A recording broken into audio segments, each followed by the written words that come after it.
Joe Rogan Podcast, check it out. The Joe Rogan Experience. Train by day, Joe Rogan Podcast by night, all day.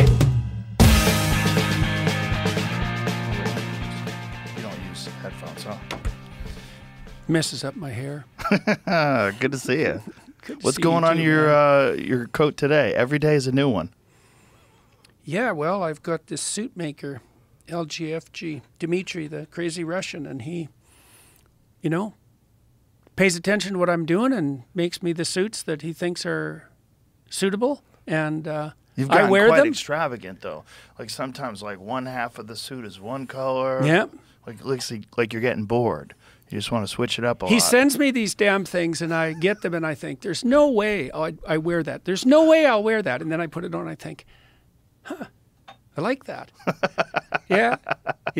And Tammy puts up with it. So Is it everyday suits now with you? Is that I'm in a suit pretty much all the time. is there a reason for that? Well, the original reason was because probably because of my father. He was a teacher, and he always wore a suit, even in the 70s when that started to become, like 1950s thing. And I asked him one time why he did that, and he said it was to show respect for his students. And then when I was a professor, well, when you start to be a professor, you're not that much difference in age from your students to begin with. It's a good way of laying out a demarcation, and that was helpful. That's useful. People like to know how the hierarchies are delineated. Right. And professors like to think that they're everybody's buddy, but that's not the right relationship.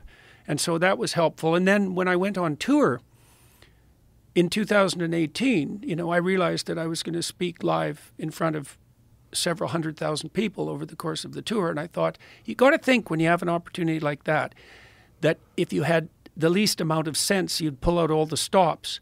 So I bought some expensive suits. And then one of the things that happened in consequence of that was that people started to come to the lectures in suits. And so I'd say about 40% of the audience dresses formally. And lots of the young guys who come, they tell me when I meet them afterwards in the meet and greets, for example, that they bought their first suit to come to the lectures. And so, I wouldn't have ever expected that. And then Dmitry showed up about 2 years ago with this portfolio of suits. He designed one for each of the rules for my first book, and he put the rule underneath the collar at the back and designed the lining, custom lining on all the suits as well. And so I gave him a crack at it because he'd put so much work into it, and that worked out real well. He's very, very creative. Yeah, that two-color suit, there's lamb's wool on one side and goat's wool on the other, and it's a heaven and hell suit. So, Yeah, no kidding, eh? And this is covered with iconography, Christian or Catholic and Orthodox. I've got one of each, and that's because I was out on tour with my new book, which is called We Who Wrestle with God, which we will talk about today, I hope. So that's the suit how does story, one wrestle man. with God? Do you wrestle with God? With every word. So what does that mean? Well, look, man. Part of the reason that you're so successful, in my opinion, is because you actually say what you think. Like, you're not putting on a show. Actually, you have no reason to put on a show. You put on a whole bunch of shows, and they've already been successful. And you're actually asking the questions that are genuine questions, and people can trust you because of that. And that means that you're letting the words emerge as they come to you. And doing that with each word, that's a decision, because you can use your language to manipulate, and you can use your language for your own, say, hedonistic purposes or to gain power. Or you can just say what you think. All of those different choices are a decision. That's a wrestling. That's a moral decision. And it shines in every word. And so it's super important. That's part of the reason why in the Christian canon, the word is the basis of reality, right? It's the it's the process that generates the order that's good out of possibility and chaos, right? And so and Israel, the word Israel means we who wrestle with God. So that's the chosen people, right? And so what that means at a deeper level even is that if you're genuinely wrestling with your conscience, then you're someone who's chosen by God.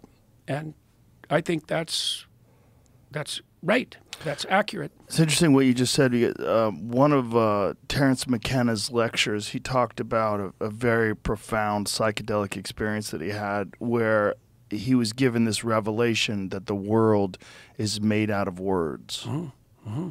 That everything is made out of words. Mm-hmm. Like he had just some sort of a profound understanding of what words really mean.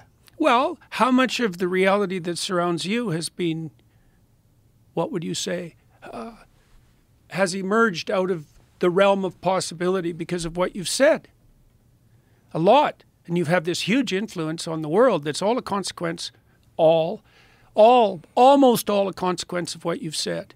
And so there's an insistence in the Judeo-Christian canon that that the capacity that words have to shape possibility is akin or identical to the process that generates reality itself. And I think that's true. That's why in the opening chapters of Genesis were described as formulated in the image of God. We're like a microcosm of the process that gives rise to order itself. It's a very different view than the bottom-up materialistic view, let's say, of the Enlightenment in the scientific world. It's a different way of looking at things. It's the notion that what is in front of you is a field of indeterminate possibility. It's got some implicit structure, as the scientists insist, but it's open, and you grapple with it like you grapple with your dawning consciousness in the morning. What confronts you in the morning is a field of possibility, and you approach that with a certain kind of orientation, and you use your words and your linguistic capacity to think to shape that possibility. And if you do that properly, then you make, this is the Genesis 1 insistence again, you make the order that's good or very good. And that depends on your orientation. So in the Sermon on the Mount, for example, which is an instruction manual, Christ tells his listeners how to orient themselves in the world properly. So he says, first, aim with all your heart at the highest good you can imagine. Now, you'll get better at that as your vision clears, but that's the orientation, to do what's right. Now, you might say, like Pontius Pilate said, well, what is right? What is truth? But most people know the difference between right and wrong. You know at least step by step what would move you forward and upward. So you orient yourself to the highest possible upward place. Then you make the assumption that other people have the same intrinsic value that you do. So that's your initial aim and presumption. And then you pay attention to the moment. And that's often the statement that gets Christ confused with the hippies, to consider the lilies of the field who don't toil or spin.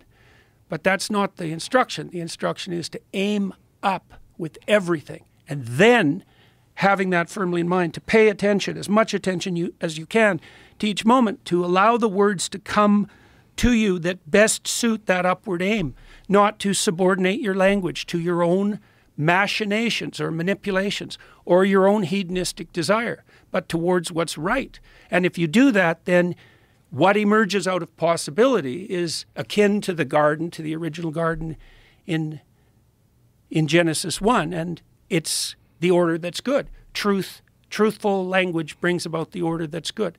And that's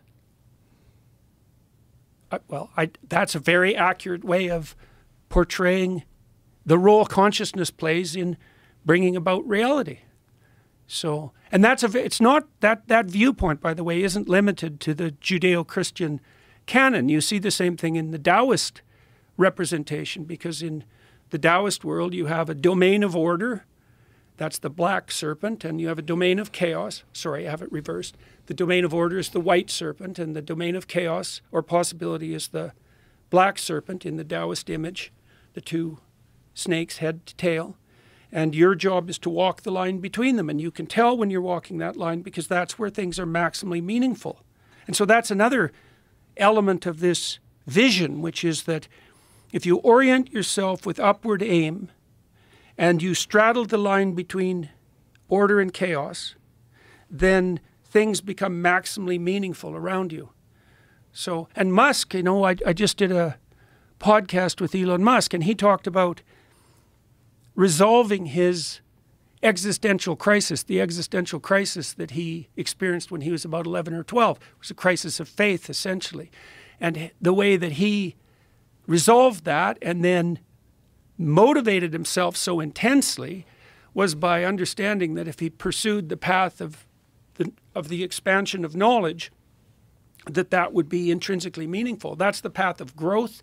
That's the path of adventure, all of that. And it's aligned with what matures you and makes you more responsible and sets the world in order. And the instinct of meaning signifies all that.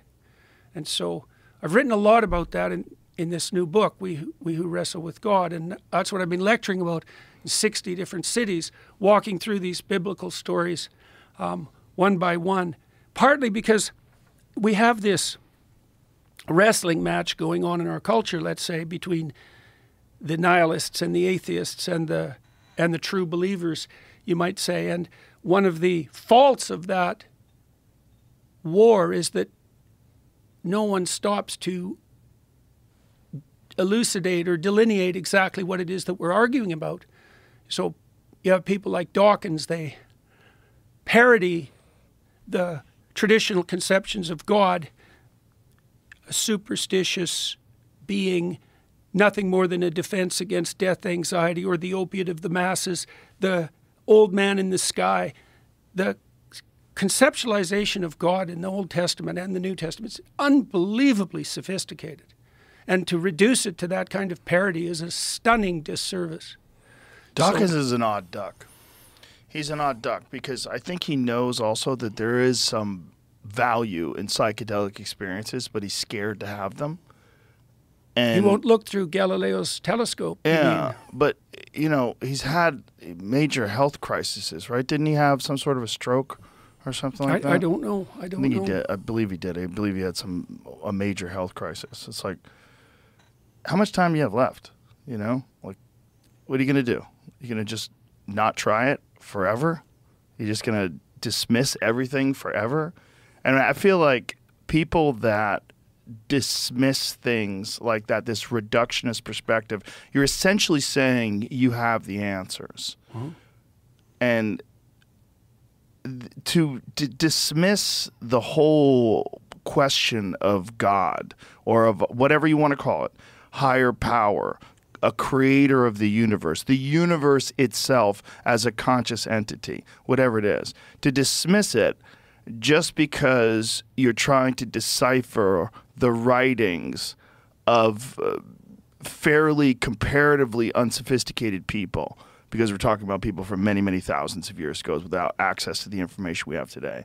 And then you're also dealing with the fact that many of these stories were of an oral tradition for over 1,000 years before they were ever written down.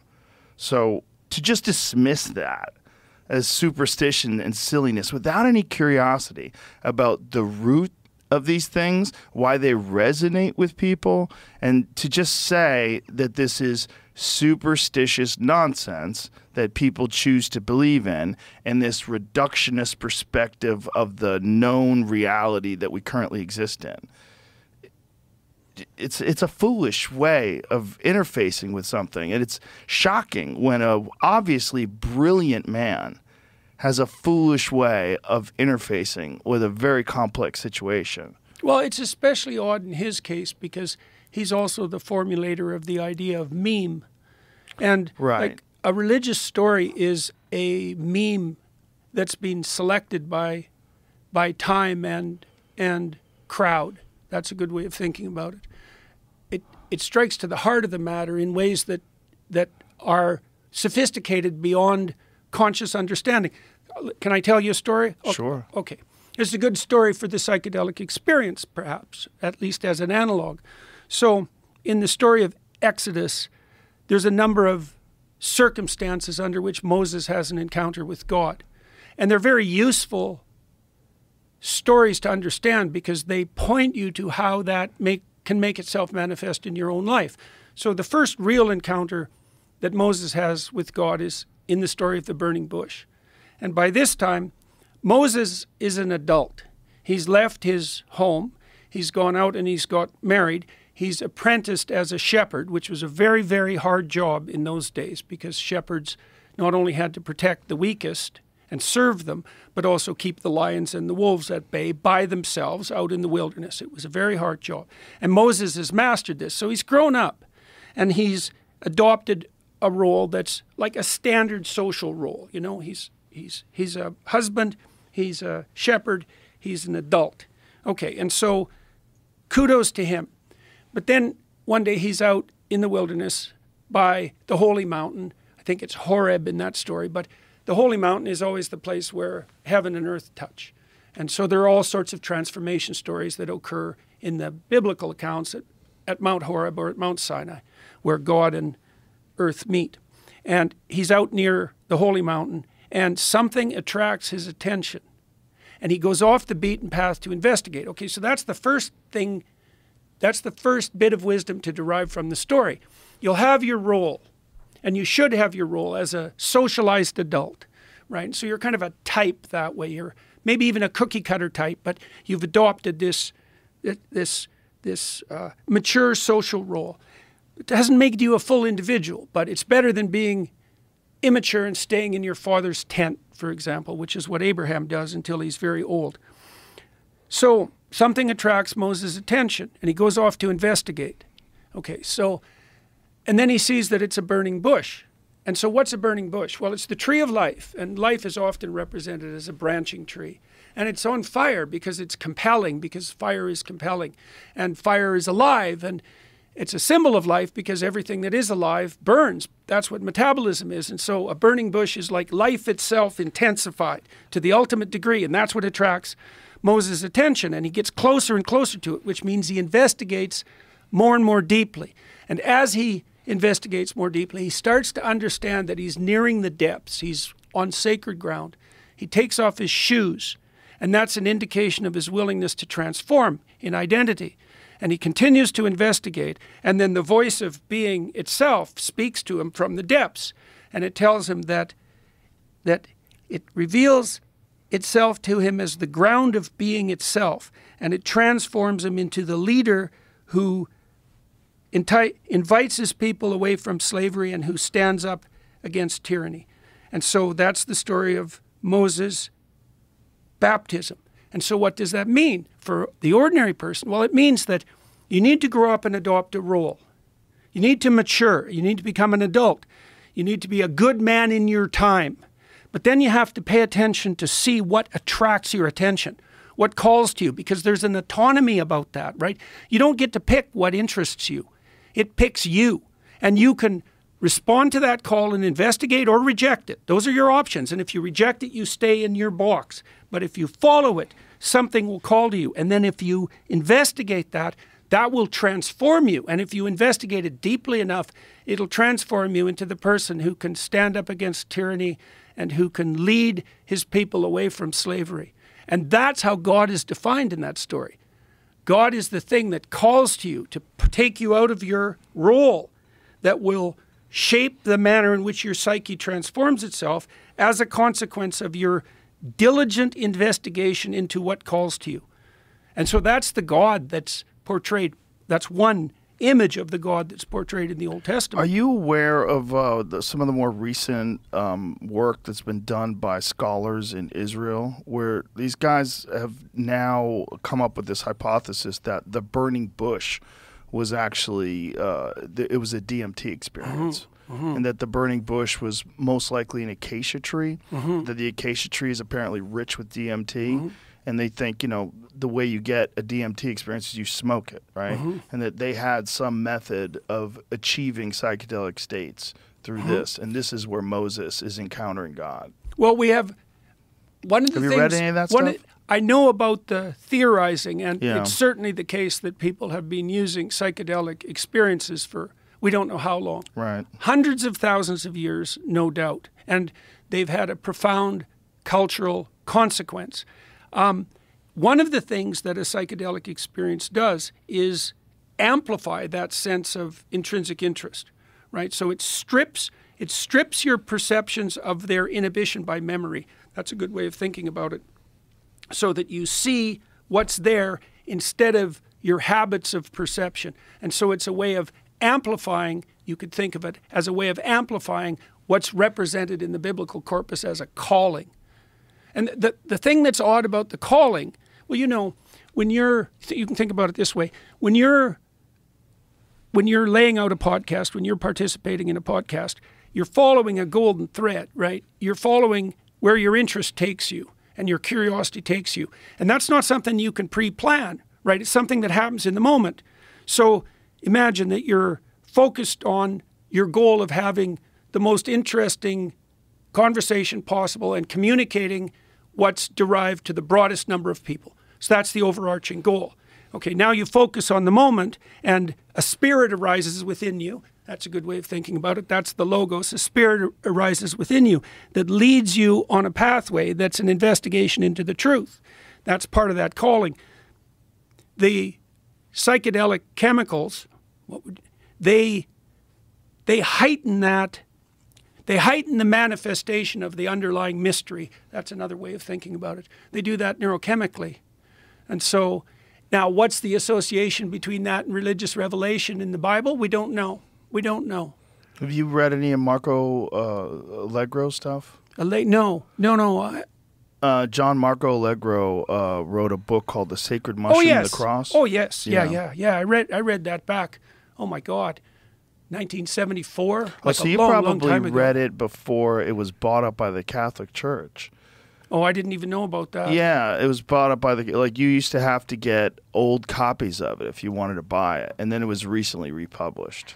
Yeah, I read that a long time ago. I had no idea what to make of it. When I read it, I thought, I have no idea what to do with this. It's a problem because to really understand what he's saying, you'd have to have a deep understanding of those ancient languages. Yeah, right. Yeah, it's a very difficult book to evaluate. Because there's very few people that are even qualified to, many people have disputed some of his, he has one claim that the word Christ can be traced etymologically, how do you say it? Etymologically, yeah. To an ancient Sumerian word that means a mushroom covered in God's semen. Mm-hmm. And so it was his assertion that the idea was that That's they the anointing. thought when it rained, that rain was the giver of life, and it was literally God's semen that made things grow, and that these mushrooms, because they would show up so quickly. Mm-hmm. You know, if it rains, if you go to bed, you could look out at just your lawn, and it's complete grass, not a mushroom in sight. And you can go to bed and then wake up in the morning, and there'll be big mushrooms there. It's really weird. Mm-hmm.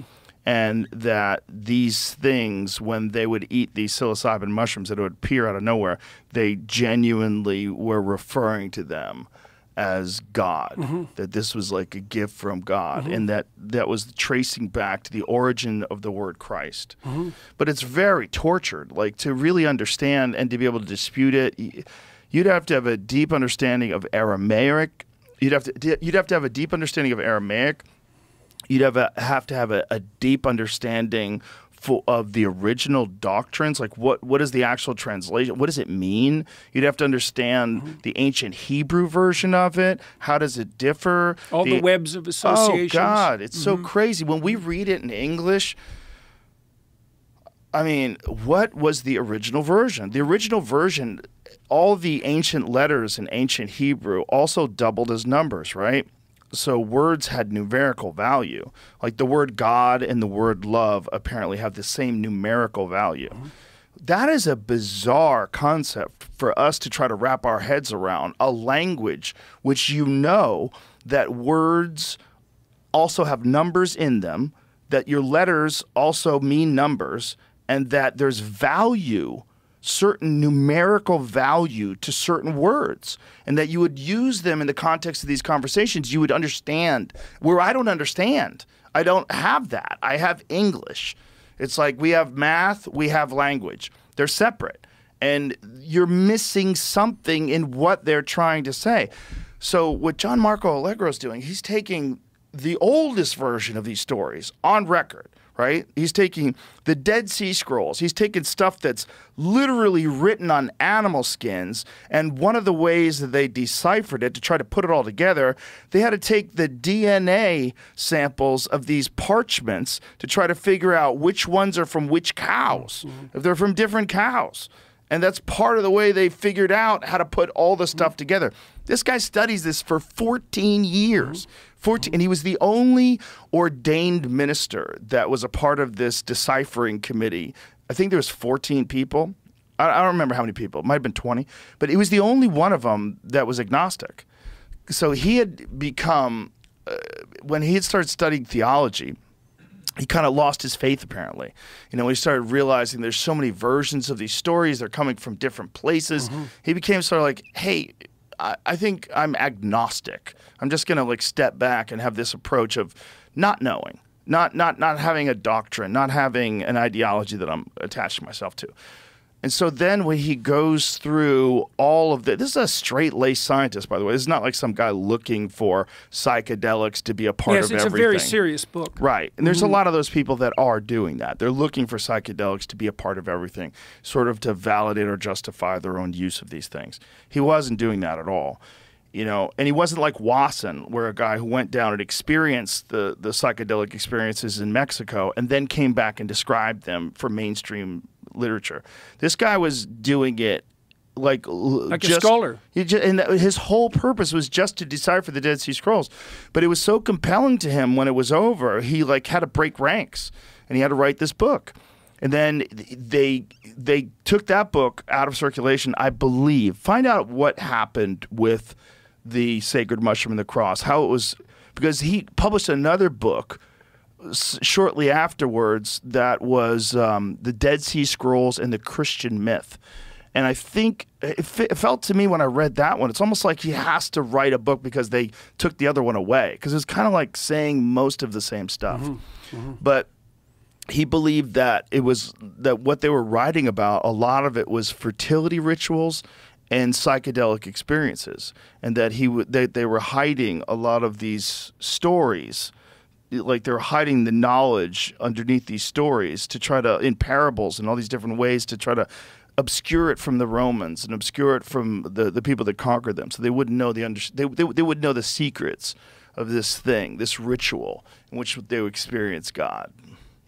So why is it that psychedelic use has played the role that it's played in your interests and your pursuit of knowledge? What do you think it's done for you that's been valuable?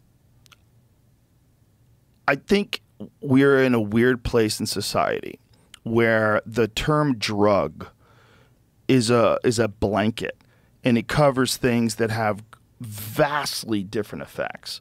It covers caffeine, it covers nicotine, and it covers dimethyltryptamine, which is crazy. It's crazy that all those things are drugs.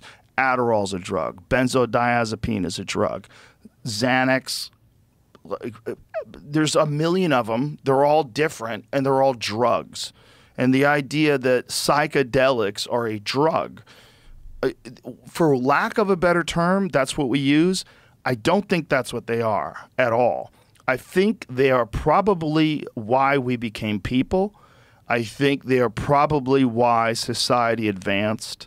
And I think every great ancient culture probably celebrated them and used them. It seems like there's so much evidence out of Egypt of the use of psilocybin, various different drugs, various different psychedelic experiences, the iconography of the pineal gland seems to be a big part of multiple cultures, not just Egyptian, but even Catholicism. If you go to the Vatican, there's this enormous pine cone that is a statue there. And I was very lucky when I went to the Vatican. We got a guide. We hired a private guide that was a scholar from France. And when he's not working in the summers, he gives these tours, and they're very thorough. And he was a brilliant guy. I wish I could remember his name. I should probably find it out to give him credit. Brilliant guy. So he takes us through, showing us all this artwork. It's incredible, explaining why they had little penises, and that it was explaining the whole thing, that big penises were thought to be barbaric, and it was not representative of like somewhat of class and dignity and education. And so we get to this pine cone, and he says to me, he goes, "Do you know what this represents?" And I said, "Is it the pineal gland?" And he goes, "Yes."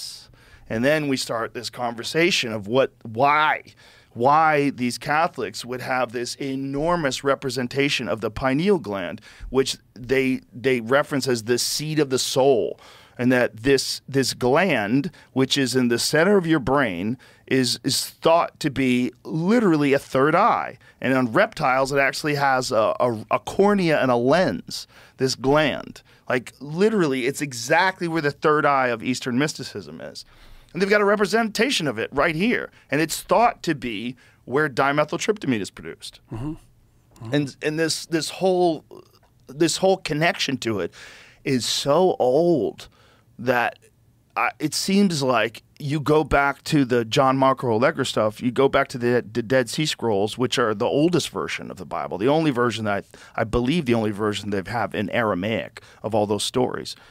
And if he's right, if John Marco Allegro is right, it all kind of makes sense that these people were having these experiences much like the Greeks were with the Eleusinian mysteries, much like multiple different cultures in the Amazon, all over the world have experienced these profound ceremony experiences that lead to these journeys into the spirit world, these connections with higher consciousness, this something that when you're experiencing it seems very, very real, but also very preposterous when you try to explain it to people that aren't experienced.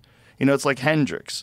Like, are you experienced? Have you ever been experienced? Well, I have. Like, it's that. Like, with that understanding that that's possible, the world changes.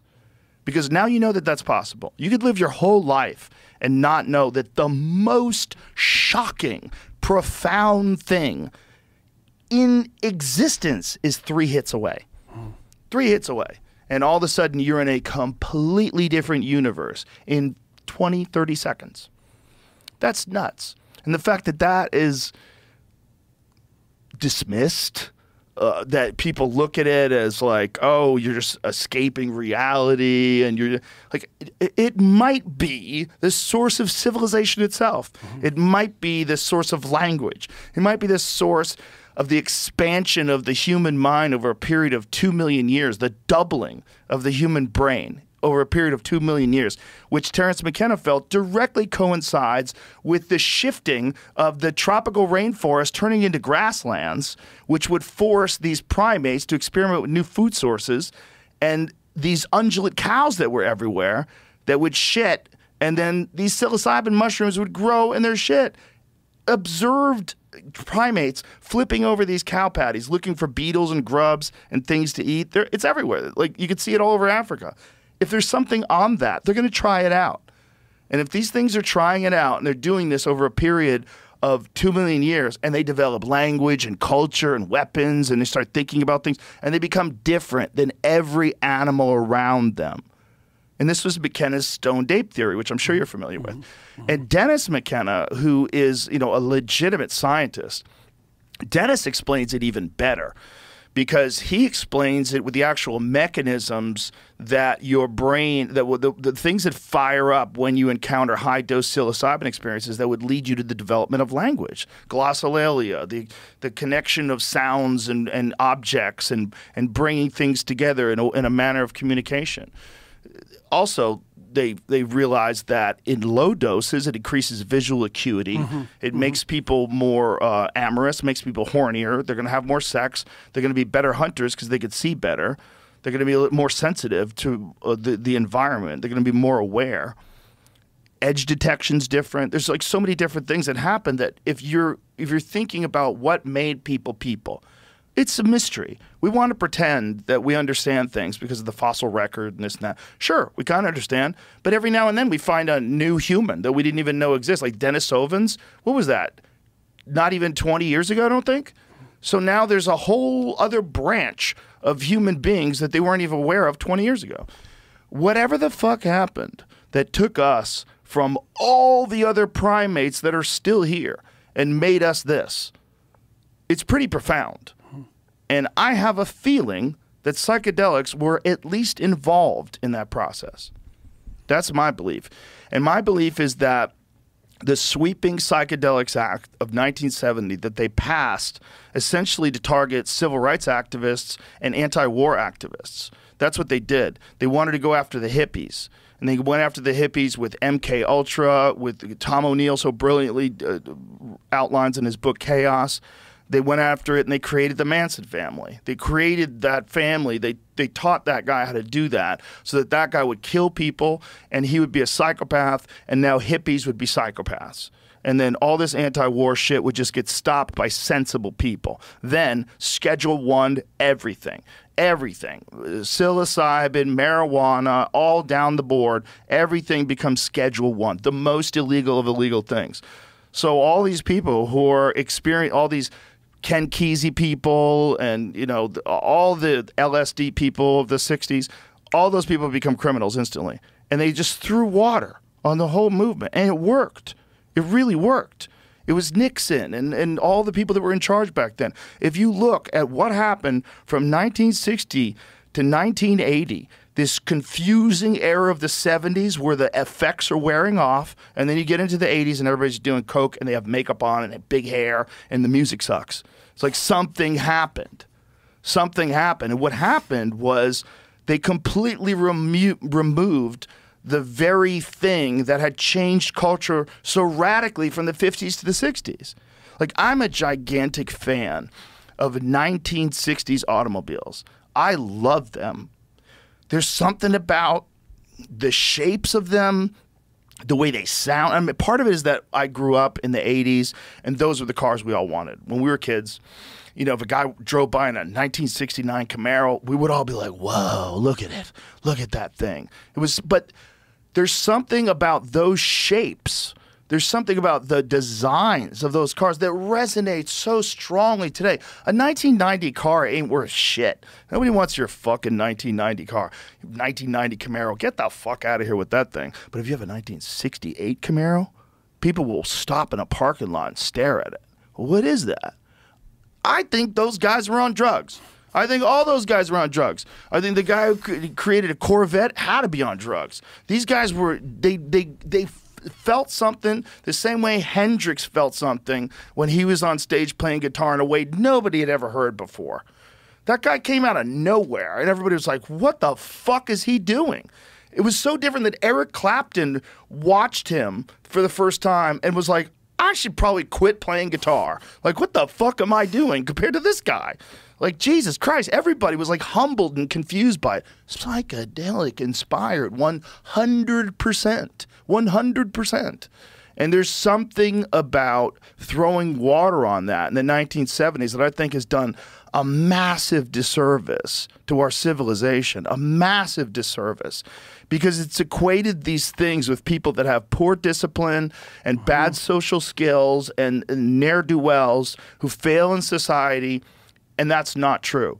So, and all these people that I know that are billionaires, I know people that are like super rich people that run these financial institutions. And I know a lot of like brilliant venture capitalist guys and brilliant tech guys. And almost all of them are enthusiasts. Almost all of them have had these experiences, and they're all kind of quiet about it. And it's very unfortunate. It's very unfortunate because of these stupid laws that were passed 50 years ago.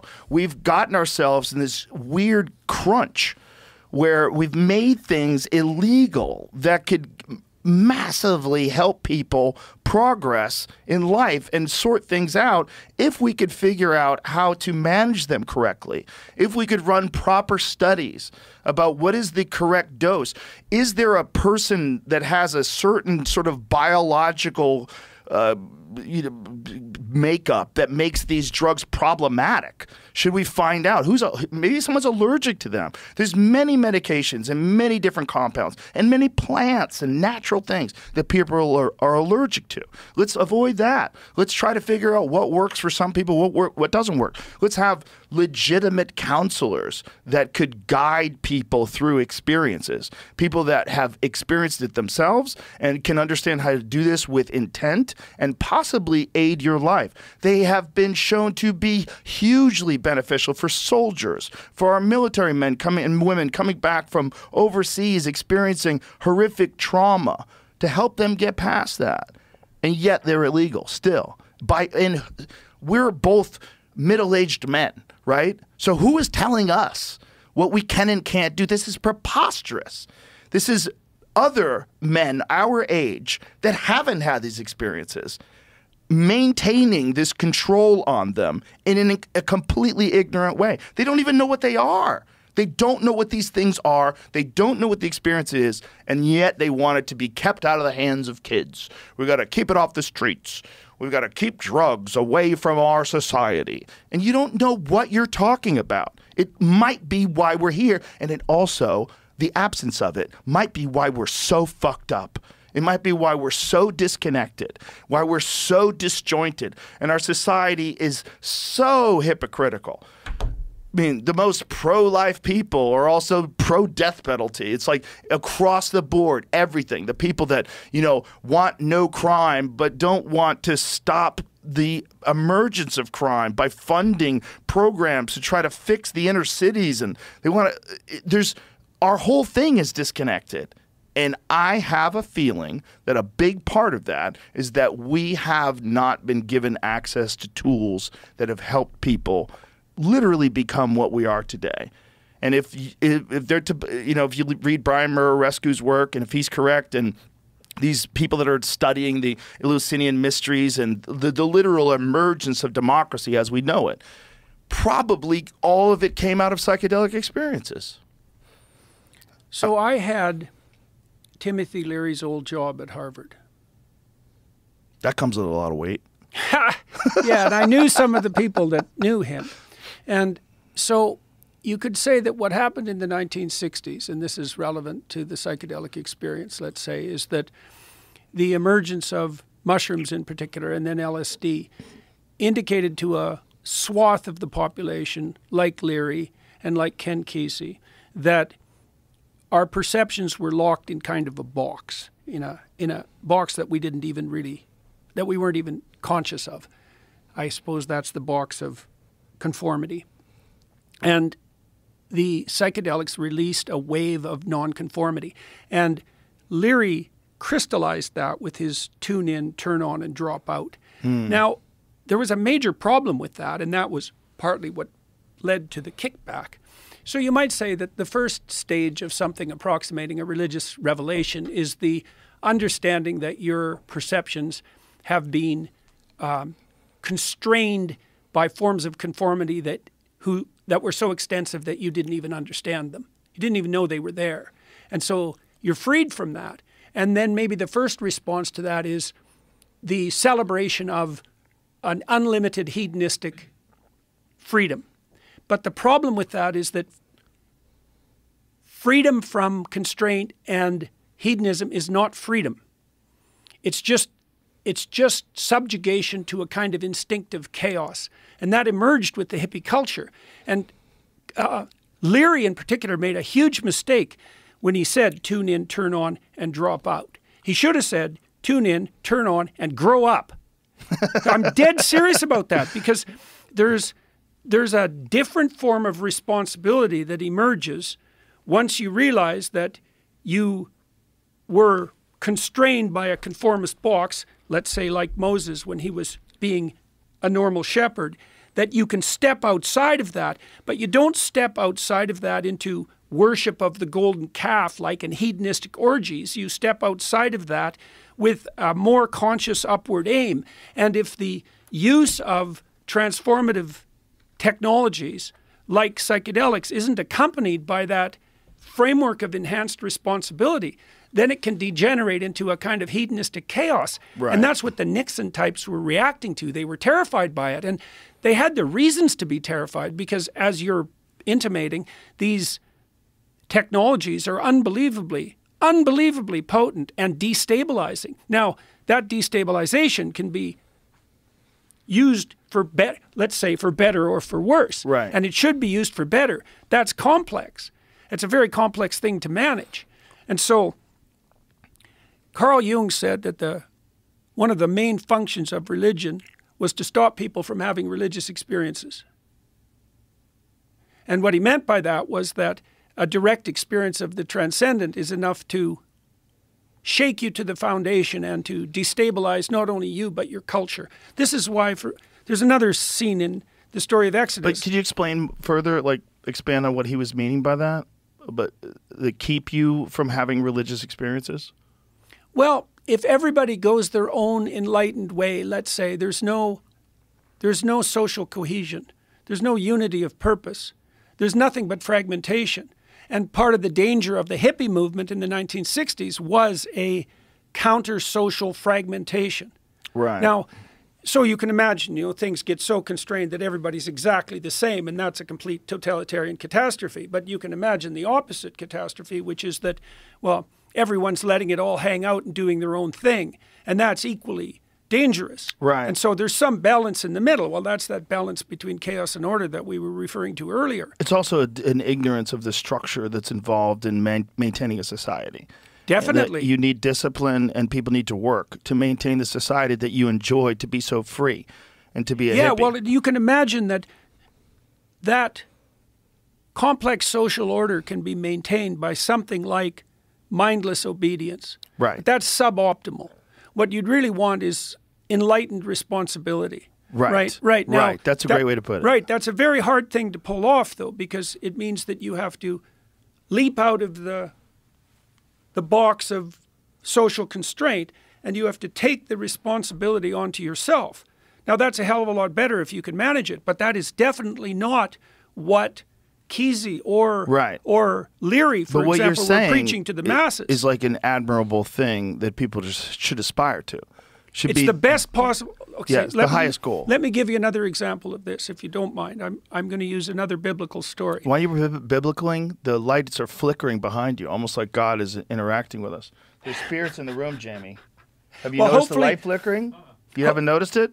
Keep an eye on it. Hopefully they're the right spirits. Well, I think they always are. Yeah. Well, so in the story of Abraham is he's an old man when the story starts. As soon as you start talking about Abraham, start flickering again. It's going out. It's one of my tricks, man. I'm telling you, dude, it's never happened before. This is wild. So Abraham is like 70 years old when the story starts, and we don't know anything about him. He's completely nondescript. He's a case of failure to launch. So he has rich parents, and he has everything he needs at hand. So he can live the life of a satiated infant. Like he's in the throes of what would you say, materialistic plenty. Okay, and the voice of God comes to him. Now, but it's characterized in a very particular manner. So God comes to Abraham as the call to adventure. And that's a very useful thing to know. So in the Moses story, God comes to Moses as that which attracts his interest and takes him off the beaten path. In the story of Abraham, God comes as a spirit of adventure. And God makes Abraham a deal. It's a very specific deal, and it's the best possible deal. This is the covenant, by the way. This is the covenant. So God tells Abraham, if you leave your zone of comfort, if you remove yourself from your father's tent, if you move away from infantile materialistic satiation and go out into the terrible world, and you do that voluntarily, you have the adventure of your life, this is what will happen. You'll be a blessing to yourself that's genuine. So instead of being racked with self-doubt and being self-conscious and taking yourself apart with guilt and shame, you'll ride the wave of adventure and you'll feel that your life is a blessing. Not only will you feel that, it will be a blessing. That's the first thing that will happen. The second thing will happen is that other people will notice and your name will become renowned, and that will be valid. You'll be a blessing to other people in that regard. Your name will be upheld. So you'll stand out among your peers, but in a justifiable manner that's a consequence of your own intrinsic merit. The third thing that'll happen is that you'll have the opportunity to establish something permanent. For Abraham, it's a dynasty, right? He's offered the possibility of being the father of nations. And the fourth thing that happens is you'll do it in a way that's of cardinal benefit to everyone. And so what happens in that story, this is so cool. It's so remarkable. It's the answer to the selfish gene, by the way, as well. So what this story does is it takes the call to adventure, which is the instinct that makes children move out into the world. It's the spirit that you encourage if you're a good father. It lines that up and it says if you follow that and let it pull you out of your zone of comfort, your life will be a blessing to you. Your reputation will grow. You'll establish something permanent, and you'll do that in a way that's good for everyone. Right? So that's a hell of a good deal. And that's That's the story of Abraham. Okay, so why is that relevant to the psychedelic debate? Because if you're going to move into the zone of the transcendent, you have to take on the requisite responsibility, or the process of transcendence turns into something like a descent into unstructured chaos. And that's not an improvement. It's just a movement from tyranny into the desert. That's a good way of thinking about it symbolically. So what happens in the Exodus story, because it also details out how this should be structured, is that Moses has a vision of individual responsibility and social organization that's maximally responsibility based. So Moses tells the Pharaoh to let his people go, but that's not the phrase. The phrase is, God tells Moses to say this. He's, let my people go so they may worship me in the desert. And so you move out of the tyranny. That's what happens, let's say, in the throes of a psychedelic experience, is that the preconceptions are shattered. Now you're somewhere unstructured. Okay, well, you can't worship what's unstructured. You have to find the proper structuring for your new freedom. The vision that's put forward in the book of Exodus is a vision of multidimensional, responsible identity. So you take on responsibility for your own life. You take on responsibility for the life of your wife or your husband. You take on responsibility for your family. You're a model for your community. You serve your state. You do what you can for your nation, and that's all united under your highest upward orientation. And that's ordered freedom. That's ordered freedom. It's not the same as the hedonistic freedom that the people like Nixon and the sort of right-wing conservatives of the 1960s were terrified by, that kind of hedonistic anarchy. It's not freedom. It had erupted out of nowhere. I mean, we're right now in 2024. I want you to imagine 2014. It's the same. It's the same. There's nothing different other than the threat of AI and war, and socially, the world's the same. You go from 1956 to 1966, you have a completely different world. Completely different world. Everyone's going crazy. The opposition to the Vietnam War has got people in the streets. Ken Kesey, Tim Leary, tune in, drop out, all that. This world is changing in this radical way. There had been nothing like it. And in a lot of what you're saying about these experiences happening and people just disconnecting and not having discipline and structure and just experiencing these things and just disconnecting completely from society was the problem. That was the problem. It's a major problem. Well, it's still a problem now to some degree, because people who are pursuing, let's say, nonconformist freedom don't understand that the replacement for freedom isn't hedonistic anarchy. And that's partly because it's self-defeating. It's also pointless. It's also pointless and meaningless. And it's partly pointless and meaningless because imagine, and this is part of the implication of the story of Abraham, is that the instinct of meaning comes to you when you pursue a pathway that specifies, what would you say, the limitless development of your integrated psyche. But it's not just the psyche, it's the integration of the psyche with all the different levels of society. Like, for example, insofar as you're well put together, you're going to be a highly functional husband to your wife, right? Like, your own psychological organization, integration, cannot be divorced from the union that you make with your wife. They're the same thing. And then you can extend that to your kids. For you to get your act together means simultaneously that you establish the proper relationship with your wife and with your children. Those are the same thing. And then if you can manage that, you do the same thing with the broader community. It all stacks up musically. And so then mental health doesn't become how your psyche is organized internally, which is what the clinical psychologists misled people into believing. It's more like the harmony that obtains from the psyche upward through society when everything is stacked up properly to the up to the highest level possible of being. And that's another definition of God. So one of the things I tried to do in this book is to actually define what it is that we're arguing about.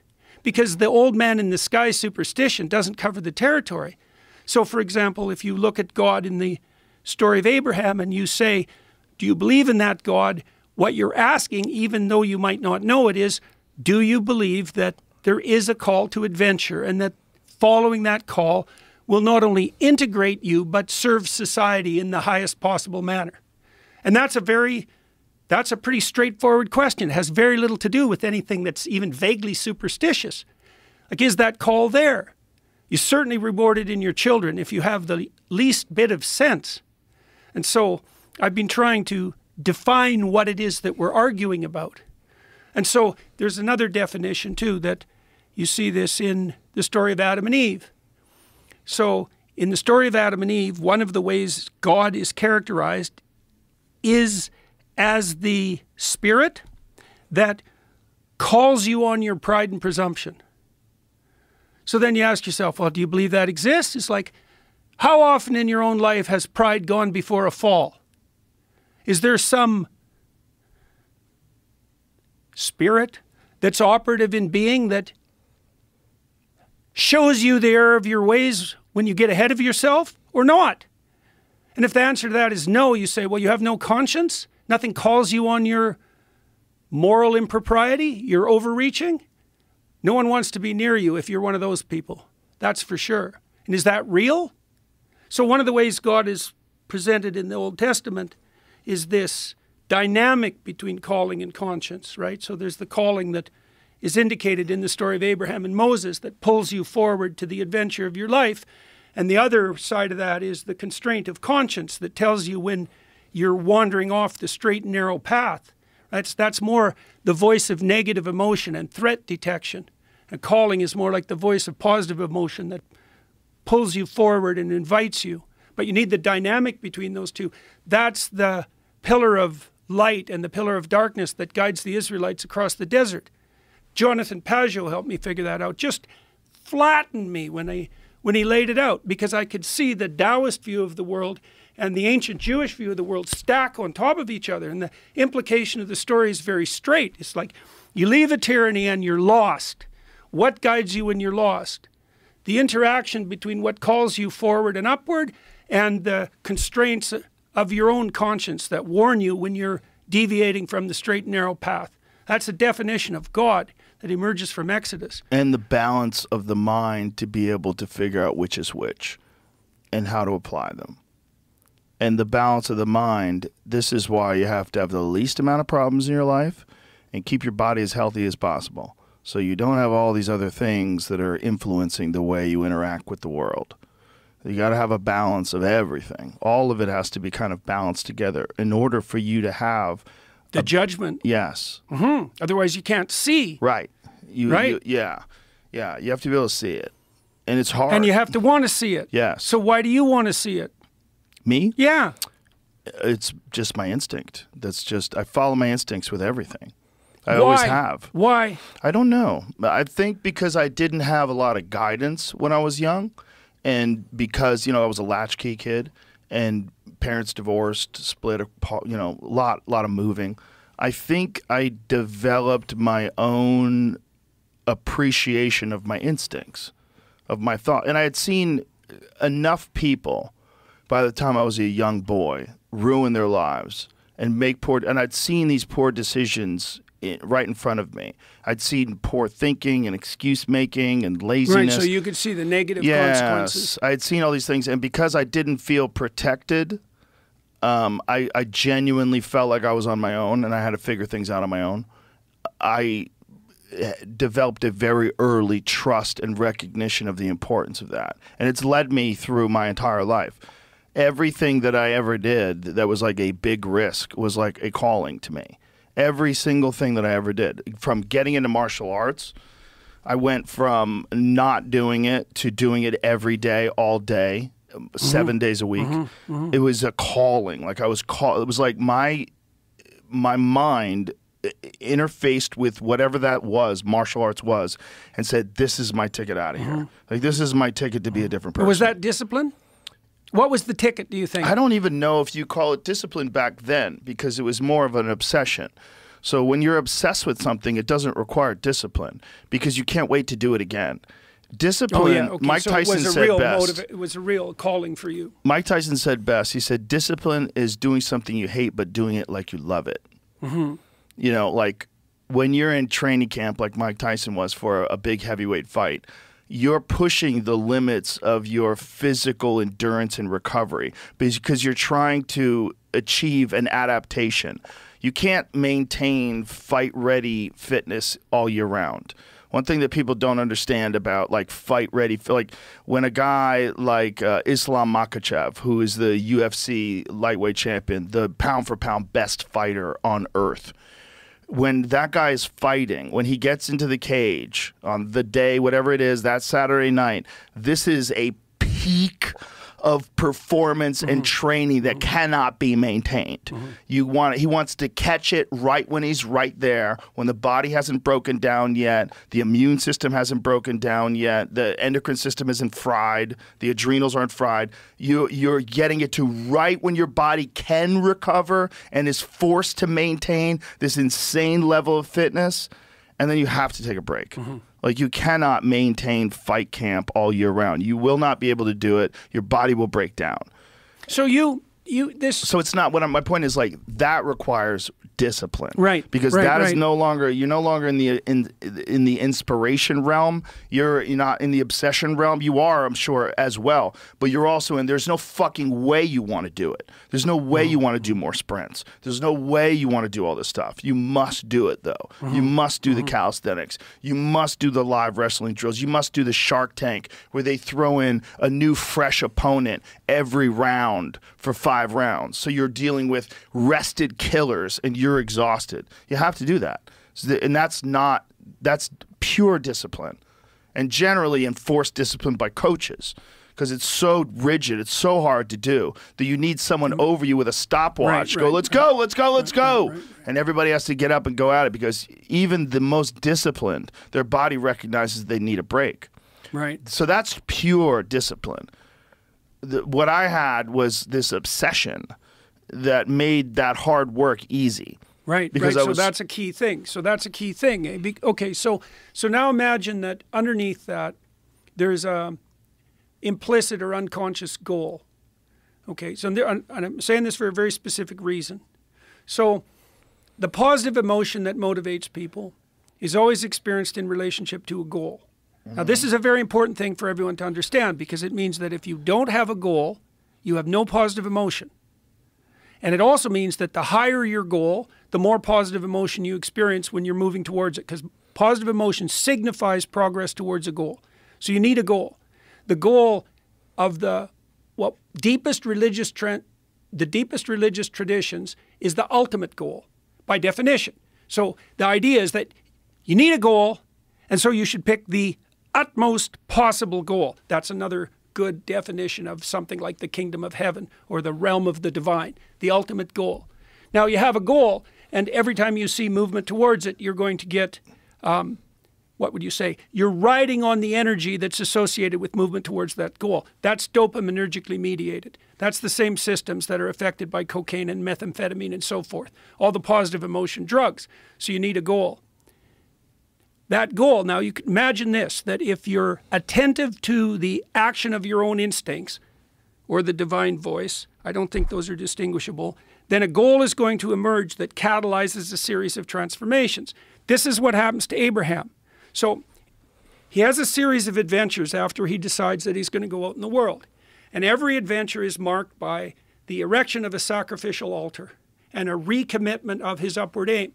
Now, there's 2 reasons for that. One is that he reminds himself that he's aiming upward and he's on an adventure. And the second is he admits to himself that with every transformation of character, something has to be sacrificed. So, now I'm curious about this in your own life, right? So you started obsessively committing to martial arts. What did you have to give up to do that? Social life. Okay. Yeah. What else? That's basically it. I was a kid. Okay, social life. I didn't really have responsibilities other than school, so I would leave from school and go right to training.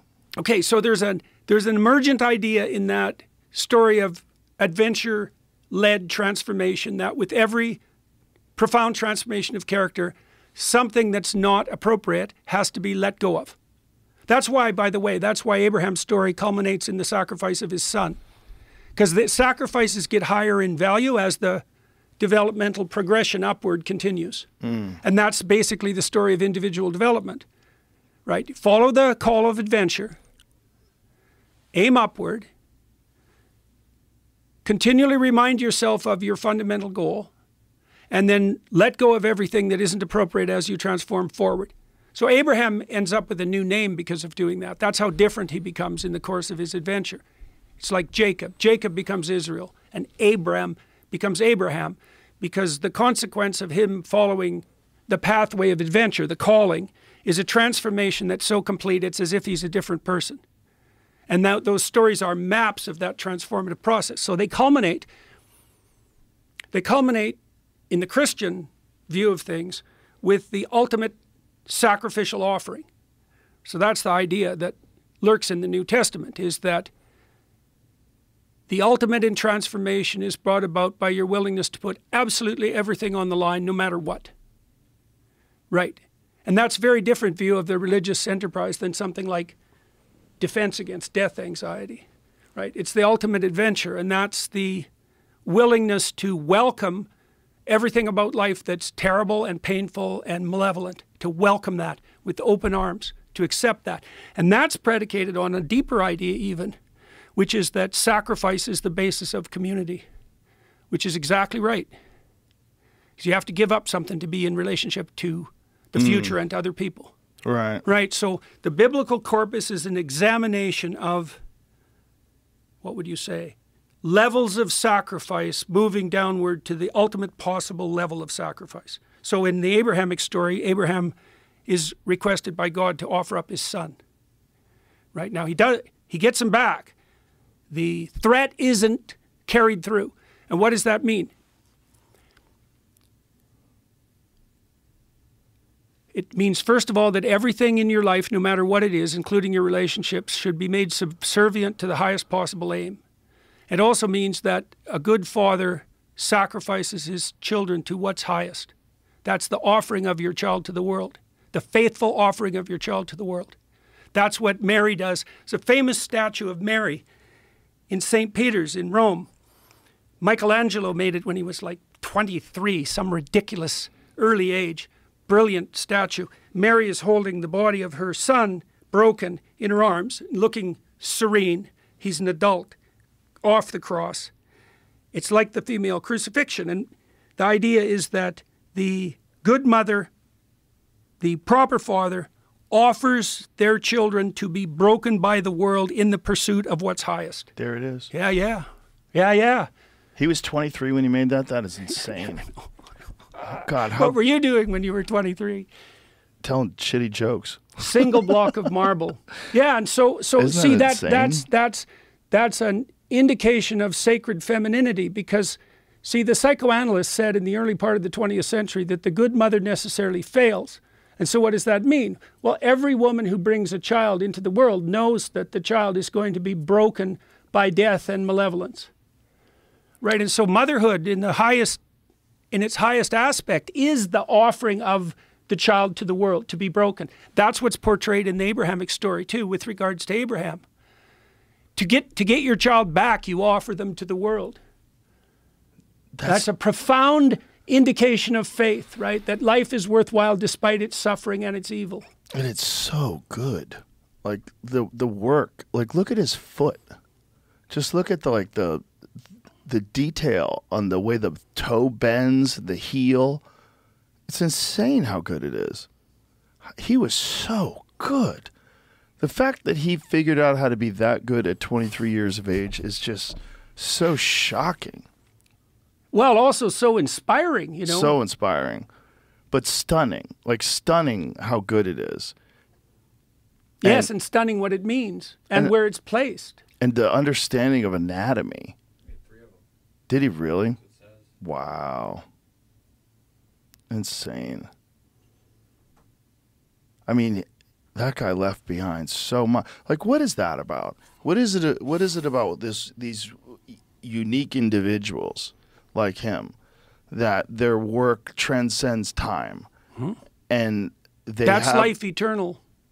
That ability to transcend time. Yes. Yeah. Thousands of years later. Well, so what happens in the Abrahamic story, because it's relevant to your question. So God offers Abraham the opportunity to be the father of nations. Okay, so imagine this as a father. So we use father as a generic word, right? Everybody has a father. So there's a generic aspect to it. There's a role that you play if you're a father. And then you could imagine there's a role you could play as a good father. And if you're a good father, you're radically encouraging. And you encourage your children to go out into the world and prevail. You teach them to handle serpents. You don't protect them. You don't shelter them. You push them out and you say, no matter what comes your way, kid, I've got confidence that you can handle it. No matter how terrible it is, no matter how challenging or daunting or malevolent it is, you've got it. And when you see your children doing that, if you're a good father, it fills you with what? It fills you with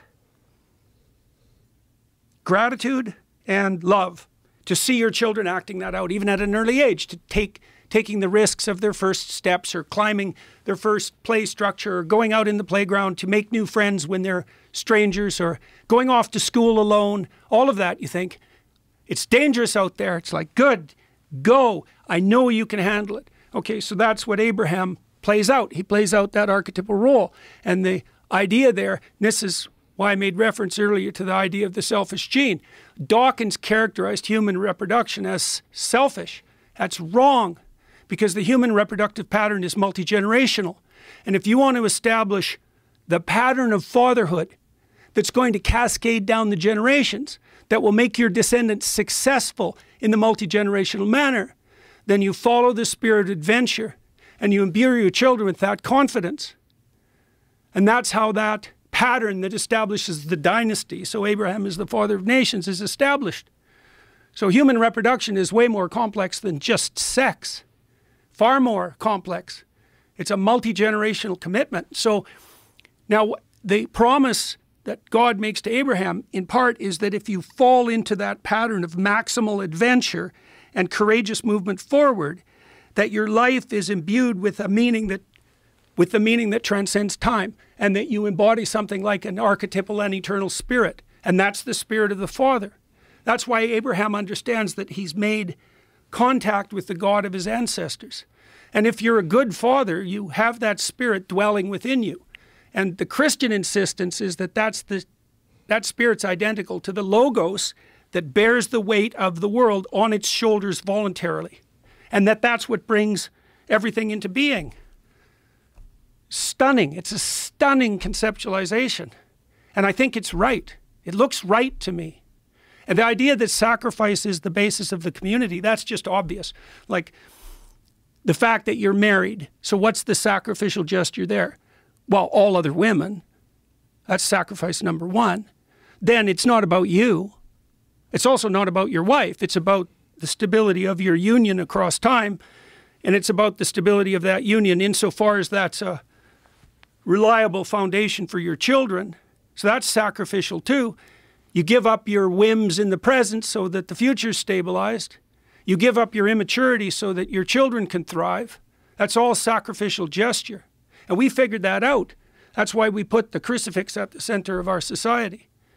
Because we figured out, even though we didn't know it, we figured out that the stability of the community is predicated on the willingness of the individual to sacrifice. And the exploration in the New Testament is the limits of sacrifice, right? So do you think that that's what people think of when they think of the cross? It's very hard to think about. It's very hard to know what people think about. I would say it depends on their level of sophistication. Right, that's what I'm getting at. Yeah. I don't think it's ever been explained to me that way, and I don't think most people think about it that way. When they think about it, they think Jesus died for our sins. There he is. Praise Jesus. Right. It's a very formulaic, surface level understanding of what it is we're talking about. Well, I think it's partly because it's partly, and there's a merciful element of it, and this is what Jung was referring to when he said that religion helps protect people against religious experience.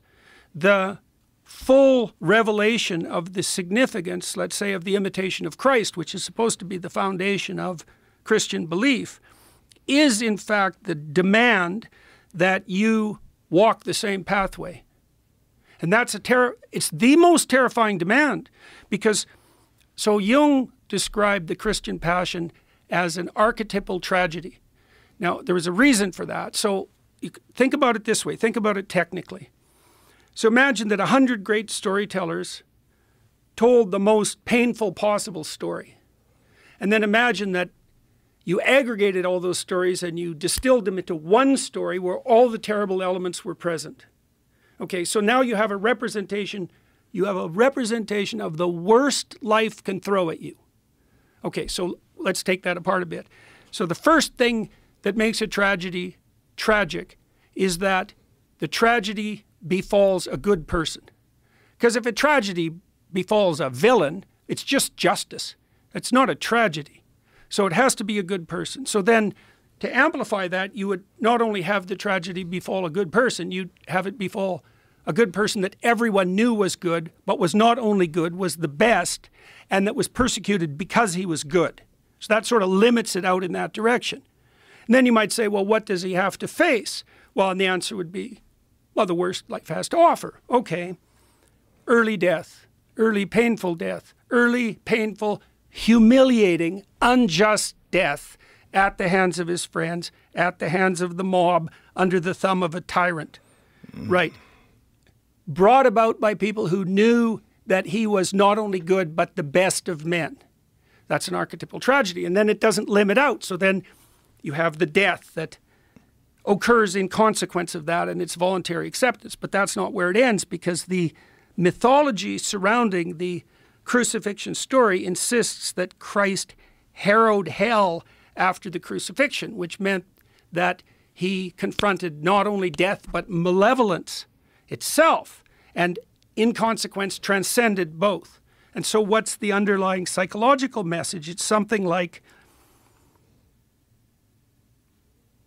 the calling and the voice of conscience informing people that in order to thrive properly in life and to become who you could be, if you could be everything you could be, you have to voluntarily take on the weight of the worst life has to offer, including the depths of malevolence itself. And you think, well, obviously, Joe, you know this. Like, how are you going to adapt to a situation you won't even admit to? Right. Well, so how could it be otherwise than for you to become everything that you could be, you have to embrace all of the catastrophes that life has to offer? Like, how could it be other than that? You're going to hide? You're going to pretend? Right. How's that going to work? No one thinks that'll work. Right. And so, and you're right, there is this defensive element to the, particularly the Protestant religious tradition, although I don't want to single out the Protestants specifically, that insists that, you know, the work has already been done. But there's a lot of ambivalence about that in the Christian canon, because there's an equal insistence that, no, you're supposed to take all this on voluntarily. And that not only that, it's such an interesting idea, because it makes so much sense psychologically. So imagine that as your courage grows so that you can confront more and more of the horror of life, that a spirit begins to develop within you that gives you a strength that's commensurate with your daring. That's walking with God. That's the same thing. So the promise is that if you had the courage, something would be with you to allow you to bear up nobly under the burden. And all the clinical evidence supports that proclamation, because what you see in people in the therapeutic transformation is that insofar as they're willing to confront what terrifies them voluntarily, they get stronger. And then imagine that there's nothing but a metaphysical limit to that. And I think that's right. I can't see how it cannot be right. It makes sense, and it resonates with how we know people that have overcome great things in their life and become these very unusual and unique people. Yeah. I got to pause because I have to use the restroom, but let's jump right back into that. Where were we? Well, we were kind of bringing We Who Wrestle with God to a close, I would say. Yeah. I've got other projects I want to talk to you about. Okay. All right? Sure. We're launching Peterson Academy today. So, online university, we hope. We'll see. We're launching with 20 courses, best lectures in the world, very, very high quality production. We invited the best lecturers I could find down to Miami, 8-hour courses on the topic they really want, highest possible production quality, And we're hoping we'll make a high-level, university equivalent education available to everyone for approximately 1/20th the cost. So that's the plan. You want to see the opening salvo? Sure. Yeah. Put it up, Jamie. Yeah, yeah. Why did Let's I take a look. decide to build I ran an- this before my lectures, this last tour. You got to put the headphones on if you want to Yeah, hear it. yeah, okay. Why did I decide to build an online university? Well, There is a crisis now in higher education. The president of Harvard University resigned today, weeks Does after calling for the genocide of Jews violate Penn's code of conduct? We have a problem of affordability and cost, spiraling student loans. We have a groupthink emerging, and that warps the entire academic enterprise. I experimented with putting my lectures online and found that I could teach far more people at very low cost than I could at the university. And I thought, well, why not scale that? What I'm hoping to do is to find the best lecturers in the world and to bring them to as wide as possible an audience. He came to me and he basically said, I want you to do the best course that you've always wanted to do. We want to bring you the highest quality education possible at the lowest possible price. It's extremely high-level content that anybody can use to educate themselves, and it's available to everybody. Well, that would be good. I think it's funny, because I got canceled at the university, so I could try to return the favor. I think they're doing that to themselves, right? Yeah, well, we couldn't have a better marketing campaign than the universities themselves. It's similar to what's going on with mainstream media. Yeah. It really is kind of the same thing. They're kind Yeah, of well, it canceling all derives themselves. from the same source, right? Is the capture of higher education by this godforsaken ideology that's bizarre. Yeah. Bizarre how successful it is, and how many people just are compliant. Yeah. It's That's very for strange. sure. That's for sure. Yeah, well, Do you see it turning around though? It seems like it is a little. It seems like more people are pushing back against it now than ever. when you have institutions that are thoroughly captured, it's very difficult to retrieve them. You know, we've been arguing about this. I've been arguing about this with my team for Peterson Academy. I mean,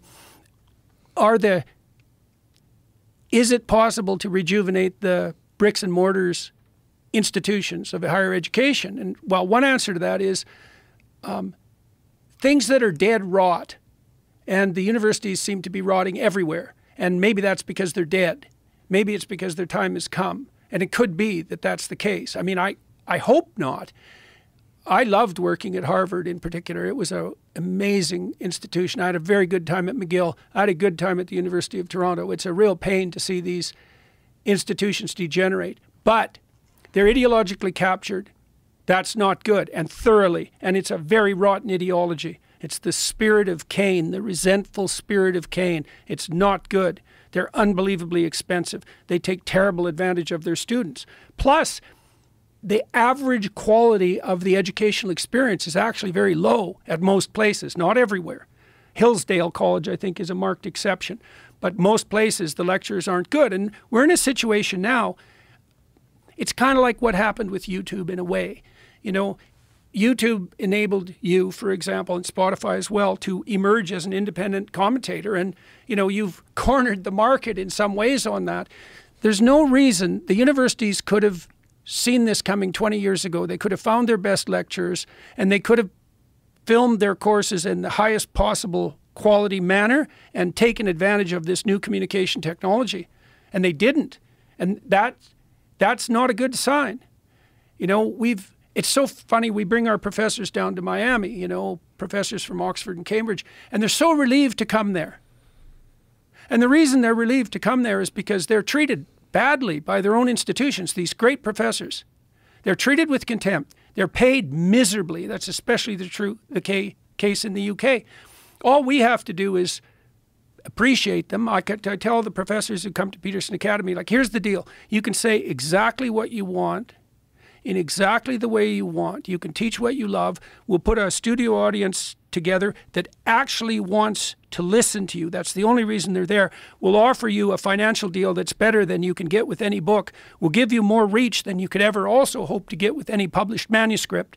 You can bring what you know to the world for next to nothing. We figure we can offer a university quality, high-level university quality equivalent for about $2,000 over 4 years. Wow. Yeah, we have a great social media platform. So I don't know, you tell me what you think about this. So we've been wrestling with price, right? Because pricing something is very difficult. And part of the problem with social media platforms is that they're free. And you might say, well, that's not a problem. It's like, it is a problem because things that are free get overrun by parasites instantly. And so you get the trolls, you get the bots, you get the bad corporate actors, you get the scam artists, because there's no barrier to their participation. Right. And so we put a $450 cost on our offering per year for the early adopters. That's available now. And we're hoping that the fact that there has to be a bit of a financial sacrifice on the front end will make our social media network high quality and clean, because there's a little bit of skin in the game to participate.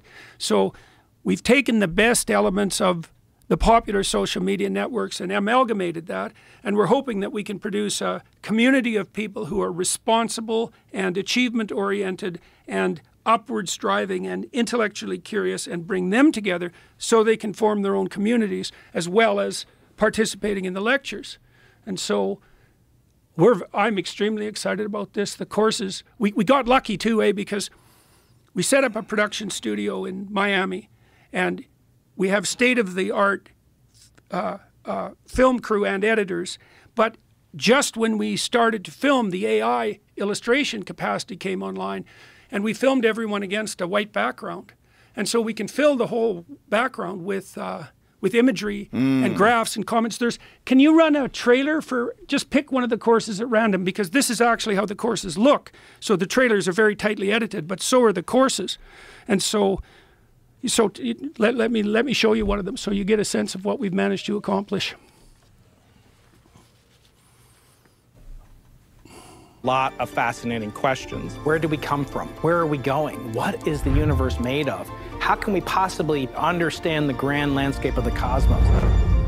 When you look back in space, you look back in time. It's amazing we've been able to do this, to study the properties of the cosmos, timescales of billions of years, size scales billions of times bigger than our own. And now the question is, can we go back to time equals zero? Can we go back to before time equals zero? And what does that even mean? I hope in this course to keep striving and asking these great questions, because without great questions, there can be no great answers.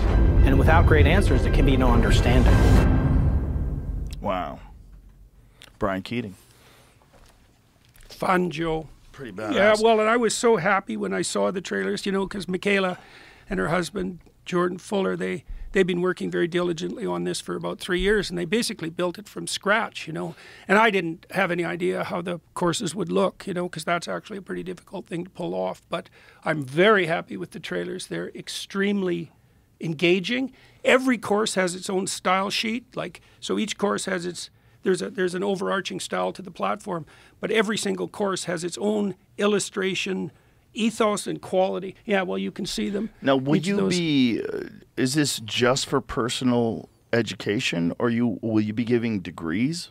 We're going to approach that in two ways. So we'll offer certification at different time spans. So, generally it takes you 4 years to get a degree, but you could imagine that it would be useful to have a 1-year certificate, a 2-year certificate, a 3-year certificate, a 4-year certificate. There's no compelling reason why it has to be 4 years. We'll keep very detailed records of our students' academic progress, and they'll be able to offer them directly to employers. So we want to be able to assure employers that anybody who's gone through the certification process that's part and parcel of Peterson Academy has done the work and met the standards, and the standards will be high. Now, simultaneously, we're working on technical accreditation, right, so that we can pull this so that we can have this operate as a standard university. Now, there's trade-offs on that because the accreditation processes themselves are captured by the same forces that have captured the universities. And we're not going to compromise the quality of the offerings by kowtowing to accreditation processes that are producing the same problem that we're trying to address. Right. Now, I'm in discussion with a number of different jurisdictions to move accreditation forward, and if that happens, it can also be applied retroactively. So if we can figure out how to do it with an administration or a jurisdiction that's willing to do it, and we don't have to compromise the quality, then we'll go the classic accreditation route. Otherwise, I'm just going to go directly to employers and say, look, we're going to be very, very careful about who we grant certification to, and you'll be able to rely on the certification from Peterson Academy as an indication of intellectual ability and also work ethic, and we'll document that by the record-keeping process that we use as part and parcel of the platform. So I think we can do it. We're going to do it one way or another. How are you going to be able to assure that these students, because it's all remote, right? Yeah. How are you going to be able to assure that they're actually doing the work, that they're not utilizing AI? Like, are you going to have them write things? I can't tell you how, but we are going to. Oh, okay. Yeah, well, look, I've tested tens of thousands of people online. So I set up an online testing service that was used primarily by a company called the Founder Institute, and we tested 50,000 people, 60,000 people over 5 years in about 7 different languages, and we built and developed technology to capture people who are cheating. So they don't know how we're capturing them, and I'm not going to tell you, but we know how to do it. And, you know, and that's obviously a problem, but it isn't an insoluble problem, and I think we've already solved it. So, and then once we move towards more formal and stable accreditation, there are lots of companies have emerged as a consequence of the COVID lockdowns to make sure that remote compliance with testing requirements can be achieved. So there's lots of ways to solve that problem. You know, so it's very exciting. It's really exciting, and it's, you know, there's all sorts of weird possibilities that emerge from this too, because the technology now exists, and we've had some of the videos converted already to have the lectures translated into the world's major languages, and the technology that's cutting edge uses the professor's voice and intonation in the second language and matches the mouth movements to the language. Yeah, they're going to do that at Spotify. Yeah, it's seamless, man. Yeah, it's seamless. They're doing it with podcasts. I think they're initially going to do Spanish, German, and French. I believe those are the first 3 languages, but they eventually will scale out. Yeah, yeah. So that's just like, that's Which just is incredible. It is unbelievable. Have someone teach a lecture in Russian and actually make the mouth movements and everything. Well, it's extremely exciting, especially in regard to the developing world, because there's there'll be more people in Nigeria by 2100 than in China, and the median age of African is 19. So there's an immense opportunity in the developing world to capture the market for higher education, and it would be a wonderful thing to be able to bring this to the world, and I just can't see why not. You know, the courses are very efficiently taught. We have AI-mediated testing services, and we can use the tests themselves as educational tools. You know, so you can imagine you have a test, you get a question wrong, and you get feedback that it's wrong, and it'll tell you where in the lecture or in the reading material that you made the mistake, so you can go back and review. And so even the testing itself will be educational. And, you know, we're hoping to develop a community that is composed of people who want to engage in lifelong learning. And it also means that you don't have to be like 18 to 22 to attend this university. You can stay a part of it for the rest of your life. And we're hoping that spontaneous communities will develop and that we can bring people together for conventions. So, you know, if we can get enough people on the platform, we'll have conventions in different cities where we bring our lecturers, you know, to a stadium or to a theater for a weekend, and everybody who's part of the university can come and listen to their favorite lecturers. And we've got educational institutions who are already interested in partnering in that regard so that they can be brought to their institution for like summertime 3-day courses. And it's so fun too because we can use video and audio, and that's a wonderful thing as well because, as you know well, far more people can listen and watch than can read. Now, you have to read to partake in our courses as well, but it's a great opportunity. And it's so fun to have the professors come down there and be thrilled about it. We want the professors we already have to teach multiple courses because they're very good lecturers, and they've I think, all without exception, enthusiastically agreed to continue participating because we took the idiot restrictions off them. It's like, teach what you want to the people who want to listen. No holds barred. It's so fun. It's so fun. With the state of higher education the way it is today, how does it recover? Or does it just get replaced? Well, I guess what I'm hoping at least that the Peterson Academy will do with the production quality of our courses is up the ante. It's like, even if we fail financially, because, you know, we don't know how to price this, how the hell do you figure out something like that? We've argued about it a lot, and we don't know what the potential financial market might be. But at minimum, you know, we'll be able to launch the courses independently if the platform itself doesn't take off. We're going to show Harvard and Stanford and Oxford and Cambridge what's possible with regards to lecturing with the new technology. I mean, they're stuck in like 1860. Right. And you know, with these like online large courses that places like MIT, for example, have launched, basically all they do is put up a camera and videotape a lecture. It's like, you can't do that. That's the YouTube and the technologies that allow for the dissemination of video. They have their own. They're their own medium, right? The medium is the message. You have to use the bloody technology. You can't stay stuck a century back, which is why we've done tight edits and filled in the backgrounds with images. And there's just no reason that that can't be everywhere. Right. So, and why would you pay? Look, people probably pay $300,000 for an Ivy League education because that's where they meet their wife or their husband. When it gets right down to it. Is that really what it is? Well, Joe, look, you never know what an institution is doing. Okay, so what does a university do? Lectures, accreditation. Okay, but that's not all.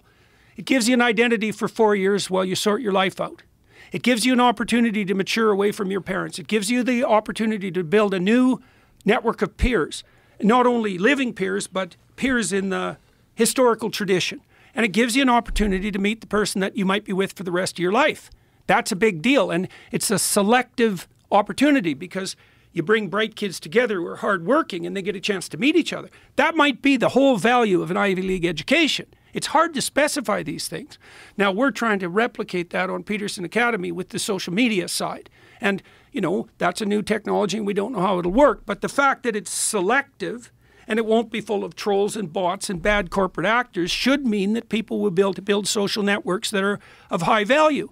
Because that's one of the things, obviously, that's what you do in a bloody MBA program. You know, it's not what you learn at an MBA program that confers the value of the degree. It's the fact that it was bloody difficult to get in because the GMAT is an IQ test, essentially, and the social network you build in the MBA program. You carry that with you. Well, we're doing what we can to replicate that online. And we're going to make sure that we offer potential employers a record of our students' progress and success, so that they have some sense that the person who they hire has done the apprenticeship work on their own necessary to accredit them as a, say, a valid student and a hard worker. And I think we can do that. And I think we can do it more effectively than universities do it. I know how to measure these things. It's going to be very interesting if that becomes a criteria in which people are hired. You know, if it really does become a thing, and it becomes something where people are accepting that as an education and seeking people out in that regard, is going to be very interesting to see if more of those emerge. If you start a trend and then... Well, at minimum, we can assure a potential employer of two things. We didn't attract a woke crowd, and we didn't indoctrinate our bloody students. So that's not a bad minimum. You know, you can assure intelligence, you can assure a work ethic because they've completed the course material and properly. We can ensure that's properly measured. But we can also say, here's a bunch of things they didn't learn. Right? And the courses are subversive in the most traditional possible way. So we have Larry Arnn, for example, who's the president of Hillsdale. He did a lecture series on Churchill. Now, where are you going to go to university to get a lecture series on Churchill? And Arnn was Churchill's primary biographer, or one of his primary biographers, so that's a big deal.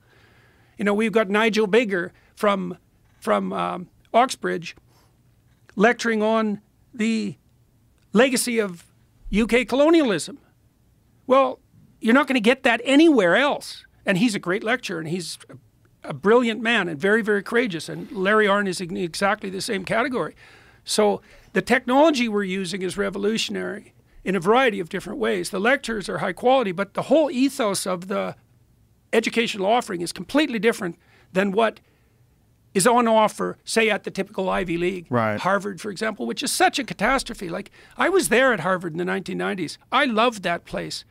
It was really forward-looking and aimed at excellence, with very minor exceptions, like truly minor exceptions. It was a powerhouse, man. And I went back and saw a bunch of my old professor friends a month ago, you know, and they've all joined free speech movement at Harvard, and they're fighting against their own administration. And these were like the best professors I ever met in my life. And that's what they've been reduced to. When did it start? The Specifically decay. In the universities? Yes.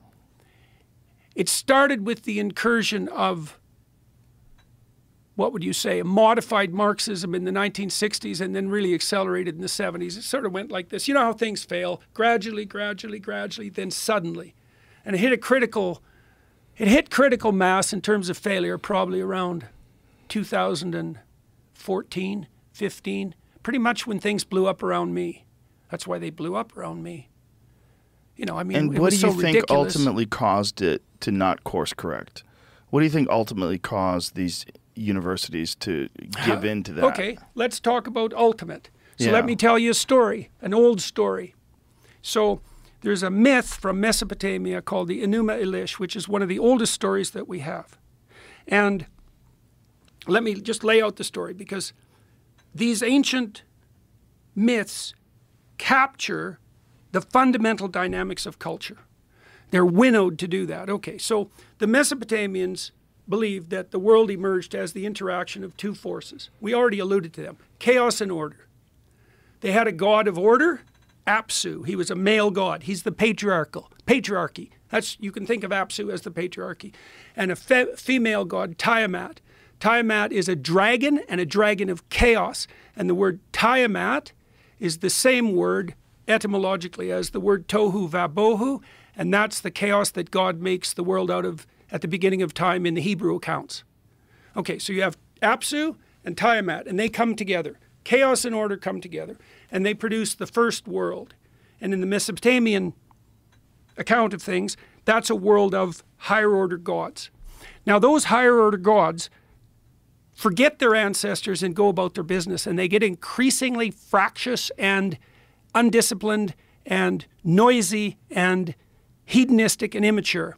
And at one point, they kill their father, Apsu, and they try to live on his corpse. Right. So you see an echo of this. It's very complicated. You see an echo of this in the story of Pinocchio. You know, there's a scene in Pinocchio where Geppetto ends up in the body of a whale. Okay, so here's the underlying biological dynamic. It's so remarkable. So imagine a society sets itself up according to a set of principles, and it creates a giant storehouse of wealth. Okay, that's what a carcass is, right? So if you're a primordial herder, your wealth is in the bodies of your herd animals. Okay, a body is a symbol of stored wealth. In the Mesopotamian pantheon, the careless kill their father and live on its corpse. Okay, that's what's happened to the universities. So since World War II, the West has gathered huge storehouses of value everywhere. Harvard's a great example. Immense endowment. Remarkably valuable brand. Disney's another example. And what's happened is, and this happens all the time, if you have an unguarded storehouse of value, the parasites come marching in. Mm-hmm. Right, and they try to live on the corpse. Now, they can for a while because it's a storehouse of value, but they kill the spirit. Now, what happens in the Mesopotamian story is that chaos itself comes flooding back in the form of Tiamat, who's extremely, the goddess of chaos, who's extremely angry that her husband has been sacrificed by the careless denizens of the world. That's the death of God. So, yeah, and the savior emerges in the Mesopotamian story. It's so interesting. So the savior that emerges to set things right has eyes all the way around his head. So he pays attention, and he speaks magic words. That's Marduk. And so the Mesopotamian Empire was an avatar of Marduk, and he's the spirit of responsibility that sets the world right. Okay, so what are we seeing? We're seeing the invasion of storehouses of wealth by the parasites, fundamentally. Has that killed them? I can't think through how you would rescue an institution, a typical upper-level university institution. What are you going to do? How are you going to do that? You're going to fire 80% of the people? Who's going to do that? Right. No one's going to do that. Now, you could say, well, we'll make DEI initiatives forbidden. They're kind of doing that in Florida. But all you do is change the words. I mean, that's what the postmodernists did with Marxism in the 1970s when it no longer was fashionable to worship Stalin after everybody realized that he was a psychopathic murderer. All that happened was the French intellectuals changed the terminology and they invented a form of Marxism that was even worse than Marxism, which was really quite the bloody achievement. Do I think they can be rejuvenated? I can't see how. Well, when you have people like the president of Harvard that gets fired for plagiarism but maintains the exact same salary in a different job. Yeah, as if demotion to a full Harvard professor was, well, you know, she's not suitable to be president, but she can still be a fully tenured professor at Harvard. It's really, she can, eh? With that publication record. I just interviewed Carol Swain. Do you know who Carol Swain is? No. Black law professor from whom Gay plagiarized much of her work. Yeah, fun. So what do you do with an institution that's that far gone? You saw what those university professors did at Congress. Yeah. And they thought they were right. They didn't even look put upon. They looked put upon and shocked when they were challenged by the congressman. Because they're not accustomed to being questioned and also to communicating outside of their bubble. In their bubble, where their opinion is held in high esteem. Yes, and everyone else is an idiot as far as they're concerned. Well, when the woman from Penn, when she was smiling every time she was answering these questions. It was. I'd never seen anything like that. Like, I knew that the universities had become warped. And the warp is very deep. So I talked about the Mesopotamian story, and there's another angle of deep warping. So the spirit of Marx is a very old spirit. It was alive in the French Revolution. It was alive in the Soviet Revolution. You can trace it all the way back to the story of Cain and Abel, as far as I'm concerned. And the story of Cain and Abel is the story of the fundamental human dynamic after the fall of man. So insofar as we're historical creatures, the story of Cain and Abel lays out the essential psychological conflict that characterizes human beings. And so you have Cain on the one side. So Cain doesn't bring his best to the table. He makes second-rate offerings and lies about it. And then they're not accepted by him or his fellow man or women or by society or by God. And that makes him bitter. And instead of learning, he takes his complaints to God and he says something like, well, what the hell's going on here? I'm breaking myself in half, making my sacrificial offerings, and everything's being rejected. What kind of stupid cosmos did you produce? And God says to him something very interesting and complicated. He says something like, you're blaming your bitterness on your failure, and you have failed, and you know it, and you didn't have to, but it isn't your failure that's making you bitter. You've invited something in to inhabit you that's turned you against yourself and what's good. He says to him, sin crouches at your door like a sexually aroused predatory animal, and you invited it in to have its way with you.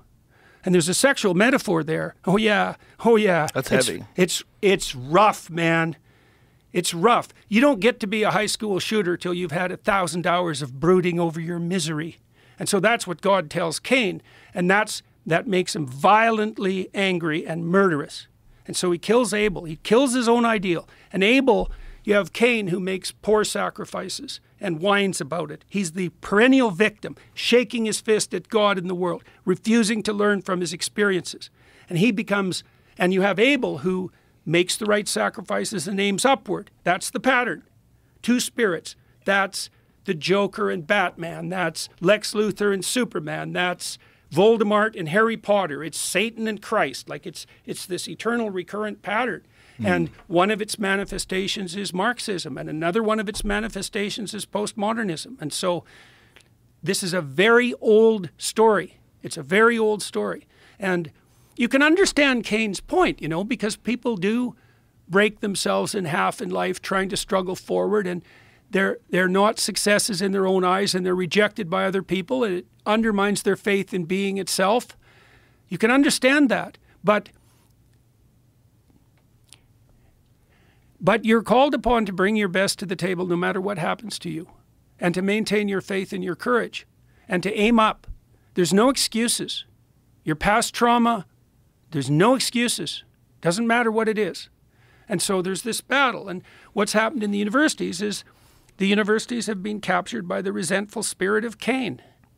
And so that's all flowered up with postmodern language. There's no ultimate unity. That's the claim of the postmodernists. There's no overarching narrative. It's like, that's what the postmodernists claim, skepticism with regards to meta-narratives. It's like, well, what do you mean by that?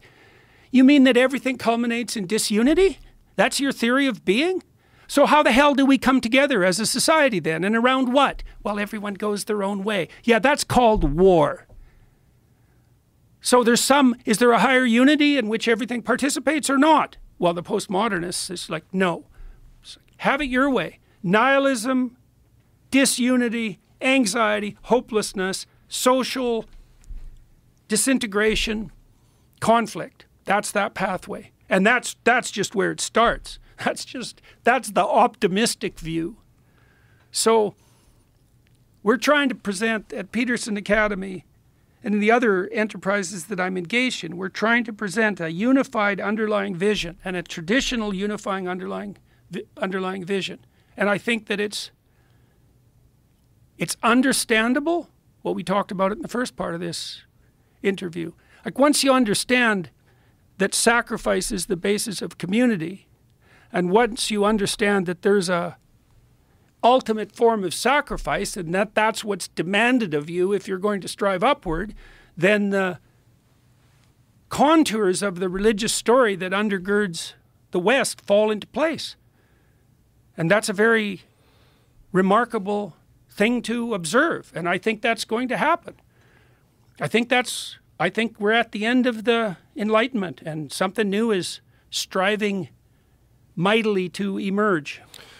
Well, it's also interesting that these higher education institutes, even though they do have, you know, the way you're describing, they're extremely wealthy, they're extremely valuable. The name brand to them is still extremely potent. They have so many things going against them in terms of like an objective analysis of what's good for your education and what's good for preparing for your future. And then on top of that, they're burdened with this insane financial problem. The insane problem of, first of all, student loans being something you never get out of. Indentured servitude. Yeah. And the fact that we all know that the human frontal lobe, especially on males, doesn't even fully develop until you're 25. So you're kind of taking advantage of a developing mind and locking them into an insane burden of debt. And ideology. And so you're strapped with debt, so you must work, and then you must work within these structures that have been infected by this ideology, because everyone's coming out of the universities into those places, into those businesses and corporations, and they're deeper and deeper interwoven into the structure of these businesses to the point where they're inescapable. And then you can't leave because you have financial burdens. And you have all the student loan debt to pay off. Right. Something is an alternative to that if it can become effective to the term, like if people can get employment. You know, it's interesting, like... Well, as soon as we determine the accreditation route, like I said, I'm in active communication with a number of people who are interested in accreditation. But I have to figure out if that's the right route.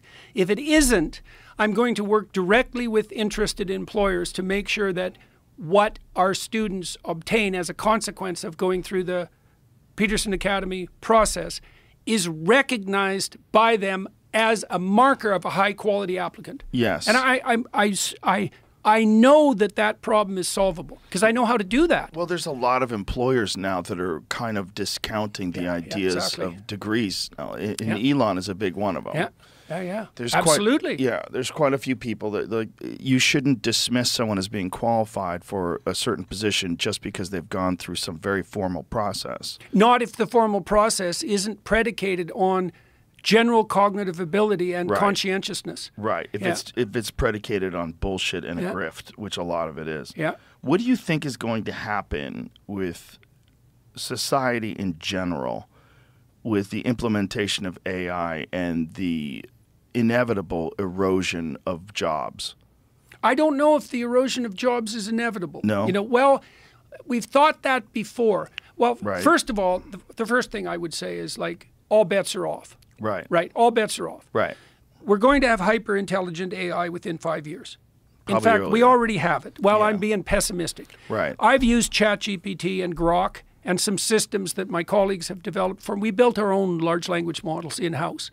So I built my colleague, Victor Swift, built a large language model for me, trained on my books.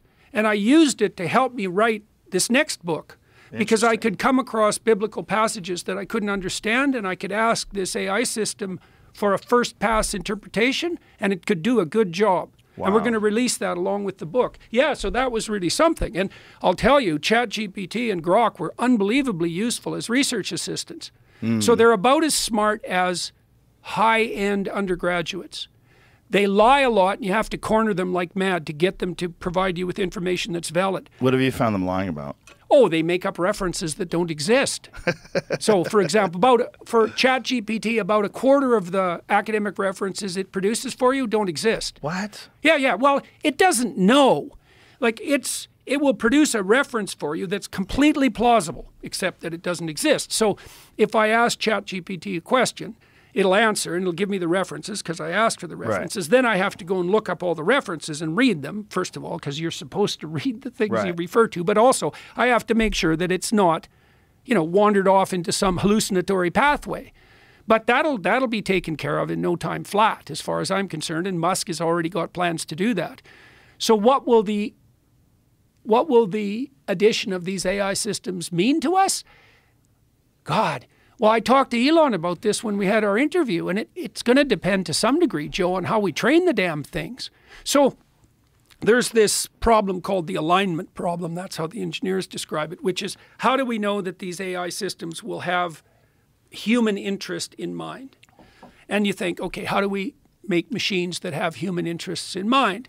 And then you think, oh, well, we have the same problem with adolescents. How do we ensure that we train our children so that they have their own interests and broad social interests in mind? And the answer always has been that you provide them with a classic religious and humanities education, because that provides an axis of stability around which all other knowledge can be organized.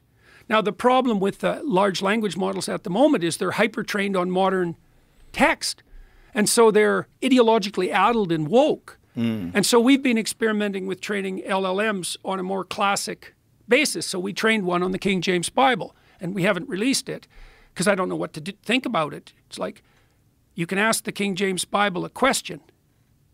I was like, what the hell does that mean? Right. Well, like, seriously, what does that mean? And before we release it, we also want to make sure that we have it. We've developed the underlying technology properly. Okay, so what's the answer to your question?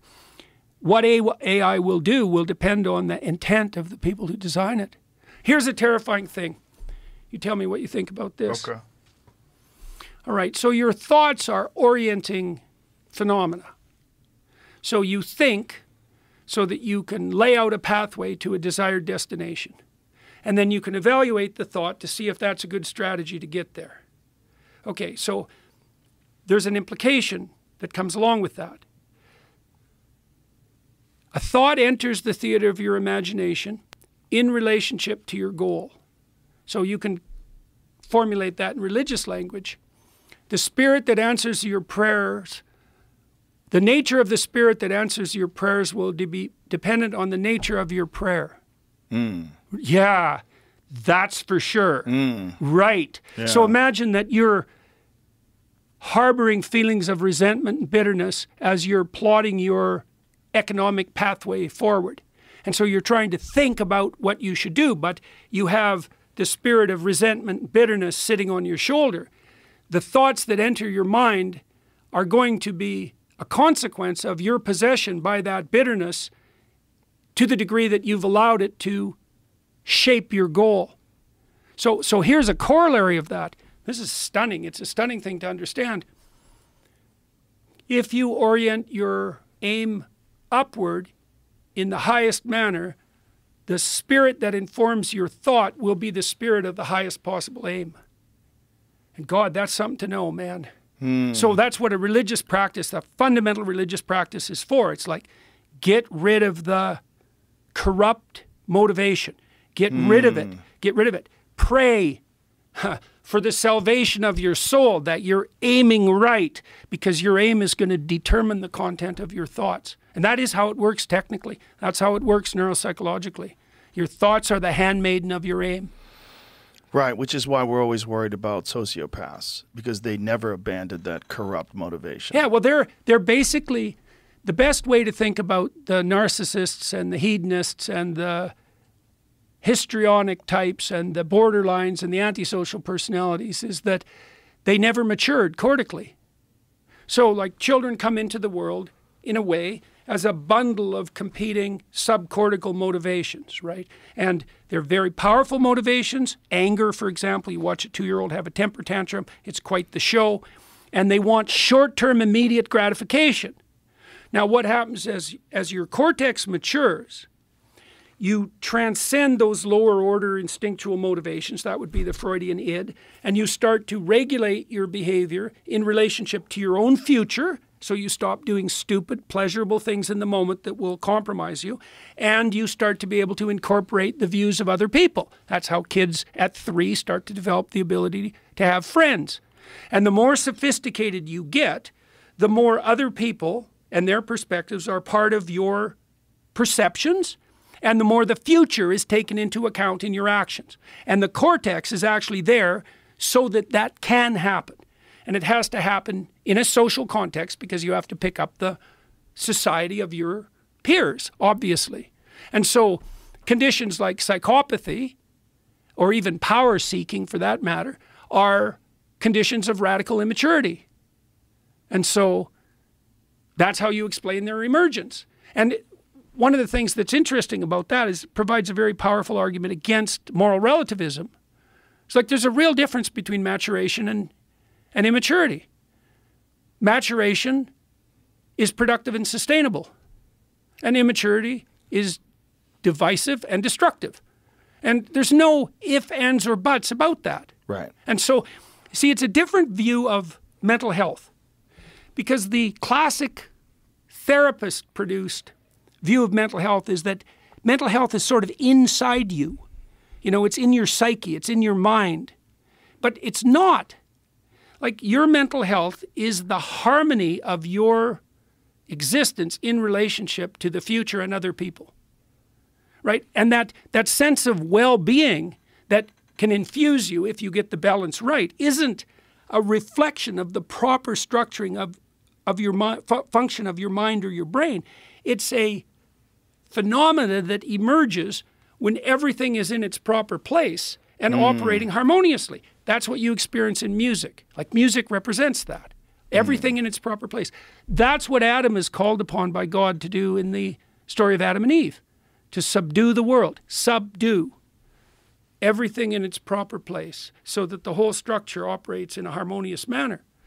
It's a much more expanded view of what constitutes mental health. Anyways, education should serve that, right? And so if you take the staff of Moses, it's planted in a single place. The community grows around that. That's the same as the magic wand of Gandalf, that idea of a magic wand. It's the traditional ethos associated with transformation and sacrifice around which communities aggregate themselves. And a proper humanities and religious education inculcates that center structure so that knowledge can be organized around it. The last time we talked, I suggested to you that we see the world through a biblical lens. Literally see it. I mean, literally. It structures our perceptions. And I've investigated that far more deeply. And what seems to be the case with a corpus of stories like the biblical library is that if you know the stories, it structures your psyche so that you have a place to put information. And so that enables you to understand the current world and everything that's happening, but to place everything in the right context. And so the transmission of an unbroken cultural edifice, story-based edifice, is the manner in which you solve the alignment problem, unite your society, integrate your psyche, pursue what's meaningful, and protect yourself from chaos and anxiety. So, a solid education has been the traditional way of ensuring that that occurs. And so, well, that's what we hope we can offer with Peterson Academy. That's the purpose of my books as well, to elucidate that. And so, can the universities do that? I don't think so. I don't know if they have that philosophy. The philosophy and the way you're laying it out resonates with me. I think it's accurate. I think it when I'm in harmony in my life, that it all seems to make sense. It all works together. Mm-hmm. What you're saying, it just rings true. Mm-hmm. I don't know if they're so infected with this ideology that flies in the face. They've rejected it wholeheartedly. Yes. Look, the premise of the postmodernists is that there's no uniting meta-narrative. If you had to define postmodernism in one phrase, that would be it. And so what have they done? Here's the association with Marxism. Okay, so the Marxists have a counter-narrative. It's the narrative of power. And it is a very powerful counter-narrative, because if you don't put the proper uniting principle at the pinnacle, its power emerges immediately, because people play power games, and you can attain a certain degree of success and a fair amount of domination by playing a power game. And so Marx observed that one of the cardinal power games is economic. And it is probably the cardinal power game, right? There's economic disparity. Those at the top do take advantage of their position at the top to stabilize their position. Like, in a functional society, productive people are at the top, but even among those at the top, they're still power-seeking crooks. Mm-hmm. And so now Marx, of course, would say that, well, everyone who's economically successful is a power-seeking crook. And, you know, that's a great thing to believe if you're a resentful Satanist like Marx. Well, and it's how the losers look at the world. Well, that's for sure. But there is some justification in it, because among the successful there are... Yes. Right, okay. And a large percentage, because that's the culture in which they're existing. Yeah, well, a dangerous percentage. Yes. And a critique of power is always a valid critique. Okay, so what the postmodernists did when Marxism became ethically unacceptable, and that happened in the 1970s, is they metastasized it. They said, okay, we've got a victim-victimizer narrative that's played out in the economic sphere, and that's basically Marxism. We'll just multiply that until the same interpretive framework can be applied to all possible group distinctions. That's basically intersectionality. So sex is a oppressor versus oppressed narrative. Gender is an oppressed versus oppressor narrative. Ethnicity, race, ability, attractiveness, height. Any qualitative distinction is now recast as a battle between oppressor and oppressed. It's an unbelievably brutal story. It's basically equivalent to the claim that the spirit of power is the ruler of the cosmos. How can they do all this and ignore the possibility of an oppressor, like a male, adopting the identity of the oppressed of a female and entering into female spaces and oppressing females? You can see that it can't be dealt with, because wild, right? That is wild. Look, one of the things you see that's very characteristic of the utopian left is the absolute insistence that anyone oppressed is a victim. It's like, okay, we'll give the devil his due. Some oppressed people are victims, but some people who claim to be oppressed aren't victims. They're the worst kind of monsters that the most deranged imagination could barely conceptualize. Utopian, naive, radical progressives refuse their imagination for evil. And that delivers them into the hands of the absolute bloody psychopaths. Right. And they just don't see it. It's like, oh, those trans people, they're just striving to be free. It's like, you wait until you have one of them in your house, buddy, and you're going to find out just exactly how naive you are. So how do they protect themselves? They just deny the existence of malevolence or attribute it to socioeconomic inequality. All criminals are victims. It's like, no, first of all, lots of people who are victims aren't criminals. In fact, poverty does not cause criminality. That's a lie. And it's a very damaging lie to the poor. Because if poverty was equivalent to criminality, the logical thing to do is just to lock up all the poor. Right. Well, there are many pathways from poverty forward, and one of them is criminality, but you can say the same thing about wealth. So the idea, and that's basically a Marxist theory of causality, it's like, well, those people's oppression is what's causing their lack of law-abiding what conduct. It's like, no, wrong, seriously wrong, and dangerously wrong, and ridiculously naive. That's not how the world works at all. Right, you're also, in a sense, you're encouraging this kind of behavior because you're not punishing people for it, because you're saying it's not their fault. Or you're even valorizing it. Oh, you poor thing. Right, and you're allowing more of it to take place. Well, we know that, so the dark tetrad types, so those are the subclinical psychopaths. Okay, so they're psychopathic. That makes them predatory and parasitic. That's the definition of a psychopath. Okay, they're narcissistic. So what does that mean? They want unearned social status, right? They're Machiavellian. So what does that mean? It means that their use of language is subordinated to their demand for hedonistic gratification and power. So like you and I, in principle, we hope, we're trying to pursue a thread of conversation that leads to further development, let's say, for us and for the audience. But I could easily be in here thinking, okay, what the hell do I have to tell Joe to increase my social media status? Right. And to play this situation as a game to enhance my own status or to further my selfish desires. That's Machiavellian. That was the dark triad. And what further investigation revealed that you had to add an additional dimension to that to fully flesh out the picture. Sadism. What's that? Positive delight in the unnecessary misery of others. That's the dark tetrad types. Well, dark tetrad types portray themselves as victims, right? That's one of their Machiavellian strategies. So now your question is, well, how do we segregate the real victims, so to speak, from the false victims? And one of the answers to that is like, beware of those who claim victimization as a justification for their moral, what would you say, for their moral transgressions. I did this because I'm a victim. It's like, really? Really? That was your reason? Poor you. That's your story. You monster. There are no monsters. It's like, if you think there are no monsters, you're naive and willfully blind to the point of delusion and, what would you call it? What do they say? There are none so blind as those who will not see. That certainly applies on the malevolent side. And then from the point of view of, if you're looking at the people that are committing crimes, there's the unfortunate reality that people mimic their environment.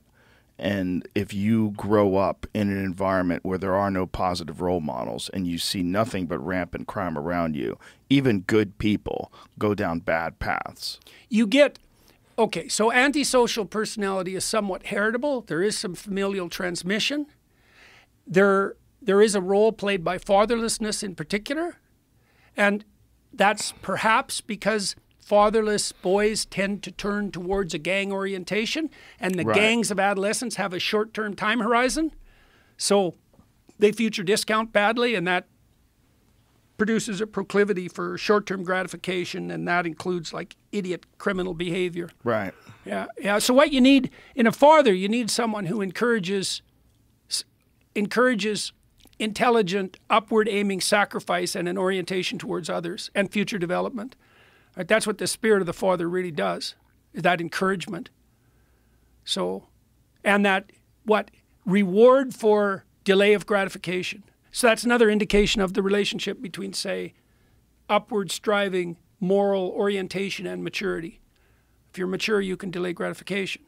And what does that mean? It means you've integrated the future into your perceptions. Right, and that has to be socially scaffolded, especially for men. Women, they get initiated by nature. In every society that we know of, men have to be initiated. Right, because that catalyzation of maturity is a difficult thing. Difficult and unlikely, but possible and necessary. So how do you reach the people that are young adolescents that are trapped in that vicious cycle? Yeah.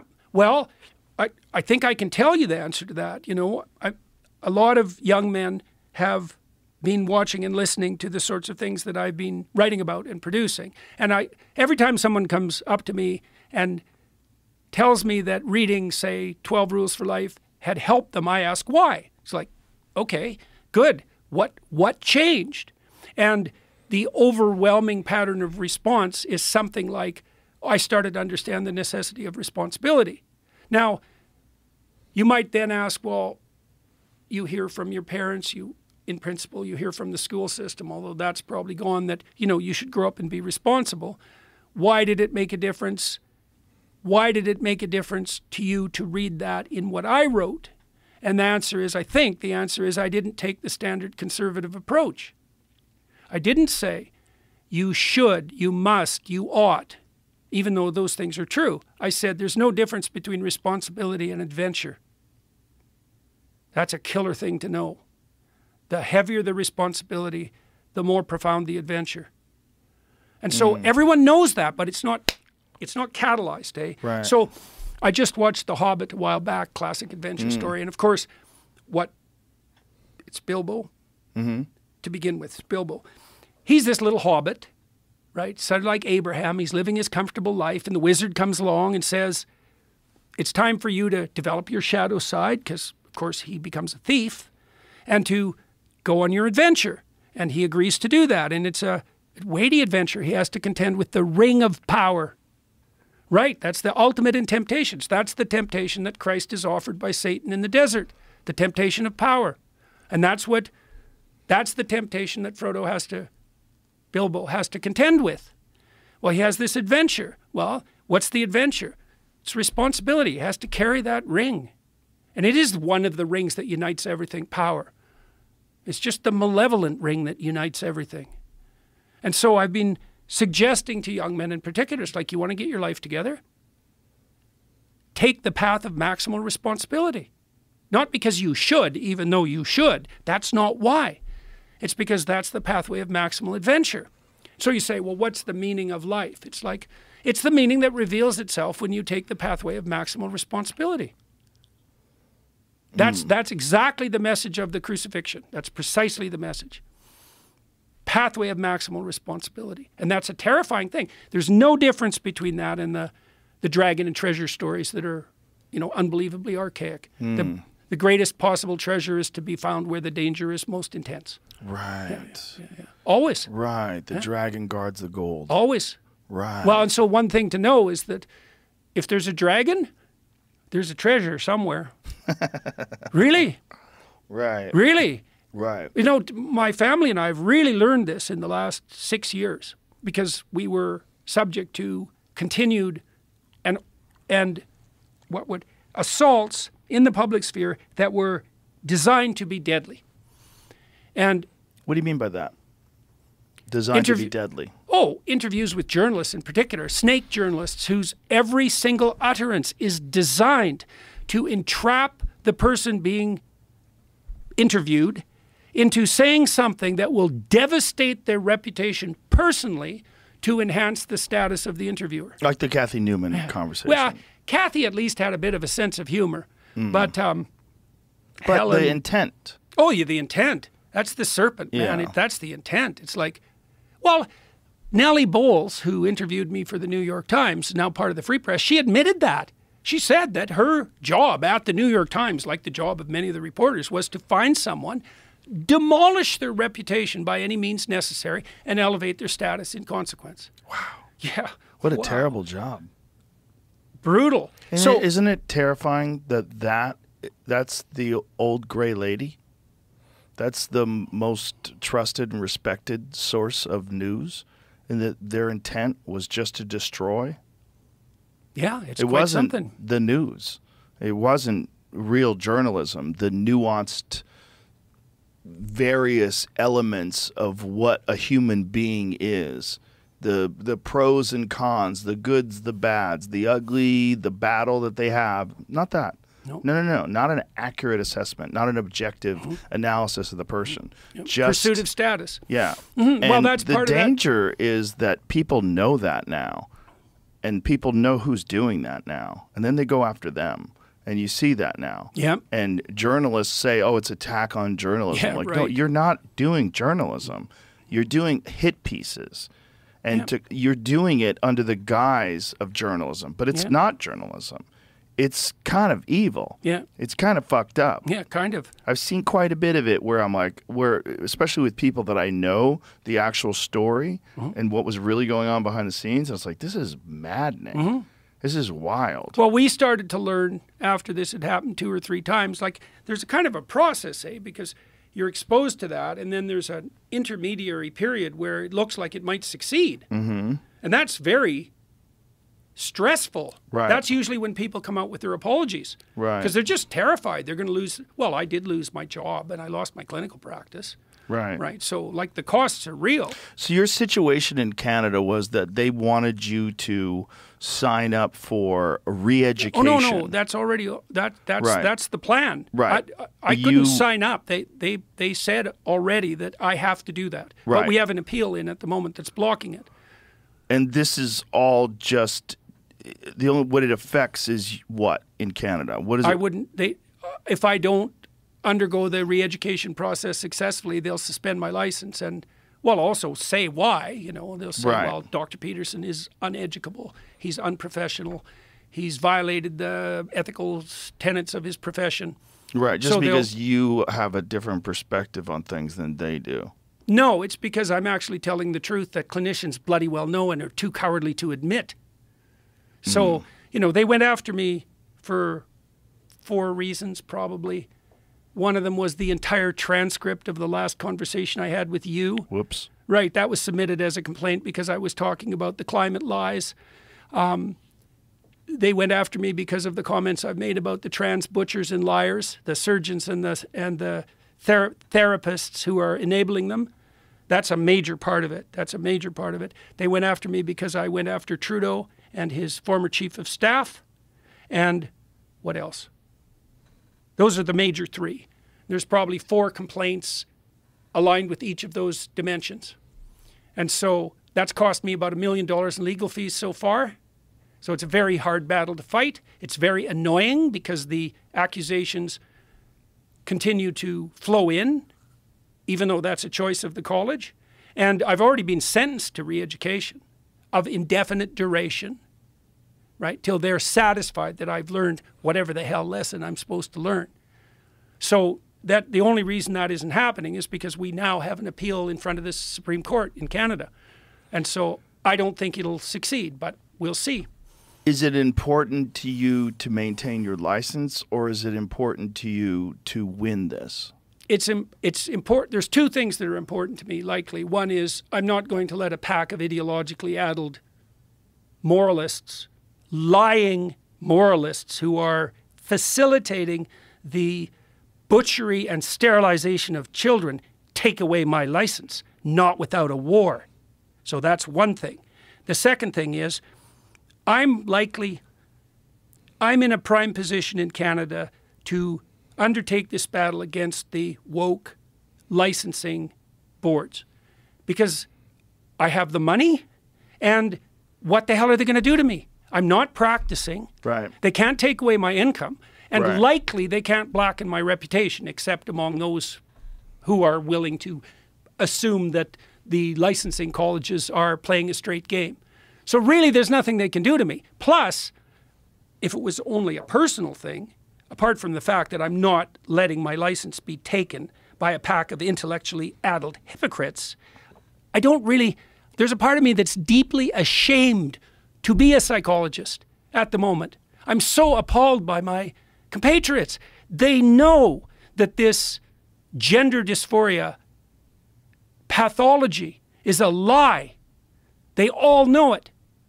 And they won't say anything. Now, partly they won't say anything because the consequences for saying something are not trivial. But the consequences for not saying anything is that people like Chloe Cole end up with their breasts cut off when they're 15. Right. Right, well, that actually matters. Right. So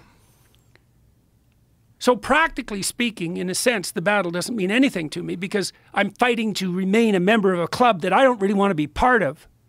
But is there a principle at stake? Well, there's a variety of principles at stake. And so if I stop or lose all of the woke licensing enterprises, they'll just have their sway. All the physicians in Canada are terrified to say what they think. Anybody who's governed by a professional college, they censor themselves like mad. And it's really appalling for psychologists because all of the psychologists who are properly trained, they know that all of this is a lie, and not just a lie, a malevolent, vicious, and destructive lie. Everything about it's a lie. You know, Musk revealed the other day that the professionals that were interacting with him in regard to his transitioning son told him that if he didn't abide by their dictates, that his son was much more likely to commit suicide. That's a lie. No one who's educated as a psychologist believes that to be true. No one. At minimum, if you're educated, what you understand is that underneath gender dysphoria is something more substantial, which is a proclivity towards depression and anxiety. If you're depressed and anxious, you have a higher risk of suicide. You have to account for that before you attribute any of the remainder to gender dysphoria as such. And everyone who's a psychologist also understands that body-focused discomfort for women at puberty is normative. Because when women who have a higher probability of being depressed and anxious do become depressed and anxious, it preferentially takes the form of bodily discomfort. That's been known forever. So Chloe Cole, for example, no one explained that to her. No one sat her down and said, well, you're not very... She told me that the reason she decided to transition was because she kind of had a crush on Kardashian and that body type, you know, hyper curvy, hyper feminine. And Chloe realized when she entered puberty that she was probably going to have a boyish figure. And Chloe's a very attractive person. She would have had no trouble attracting the attention of men. But, you know, she was 11, 12, what the hell does she know? And she wasn't going to be the woman she had envisioned. She didn't really understand that, you know, there's a variety of female forms that men find attractive. That's for sure. And she certainly would have fallen into that category. She didn't know that it was typical for girls to undergo a fair bit of confusion when they hit puberty and that would take the form of negative emotion. No one told her that. They just rushed her down the puberty blocking and surgical pathway. That's inexcusable. It's evil. Yeah, it is. It's the worst thing. It's the worst thing I've seen professionals do, not only in my lifetime. I've studied atrocity for 40 years. I've never seen anything worse than what's happening right now. And that includes the sorts of things that were done in the camps in Germany. At least the goddamn Nazis admitted what they did was wrong. They tried to hide it. We trumpet it as a moral virtue. We're freeing the children. It's like, no, I don't think so, mothers. I think what you're doing is sacrificing your child to the parading of your moral virtue. Oh, my son, he's so confused. He thinks he's a girl, but I still love him. That's how wonderful I am. Jesus Christ, Joe. You have no idea how dark that is. It's dark. It's unbelievably and it's dark. attached to an industry now. Yeah, that's which is for very sure. scary. There was an industry and an ideology. There was an article that was recently released where this person admitted that they said it was... what was the exact phrase? That the way they described gender transition as life-saving medical care in order to get insurance for it.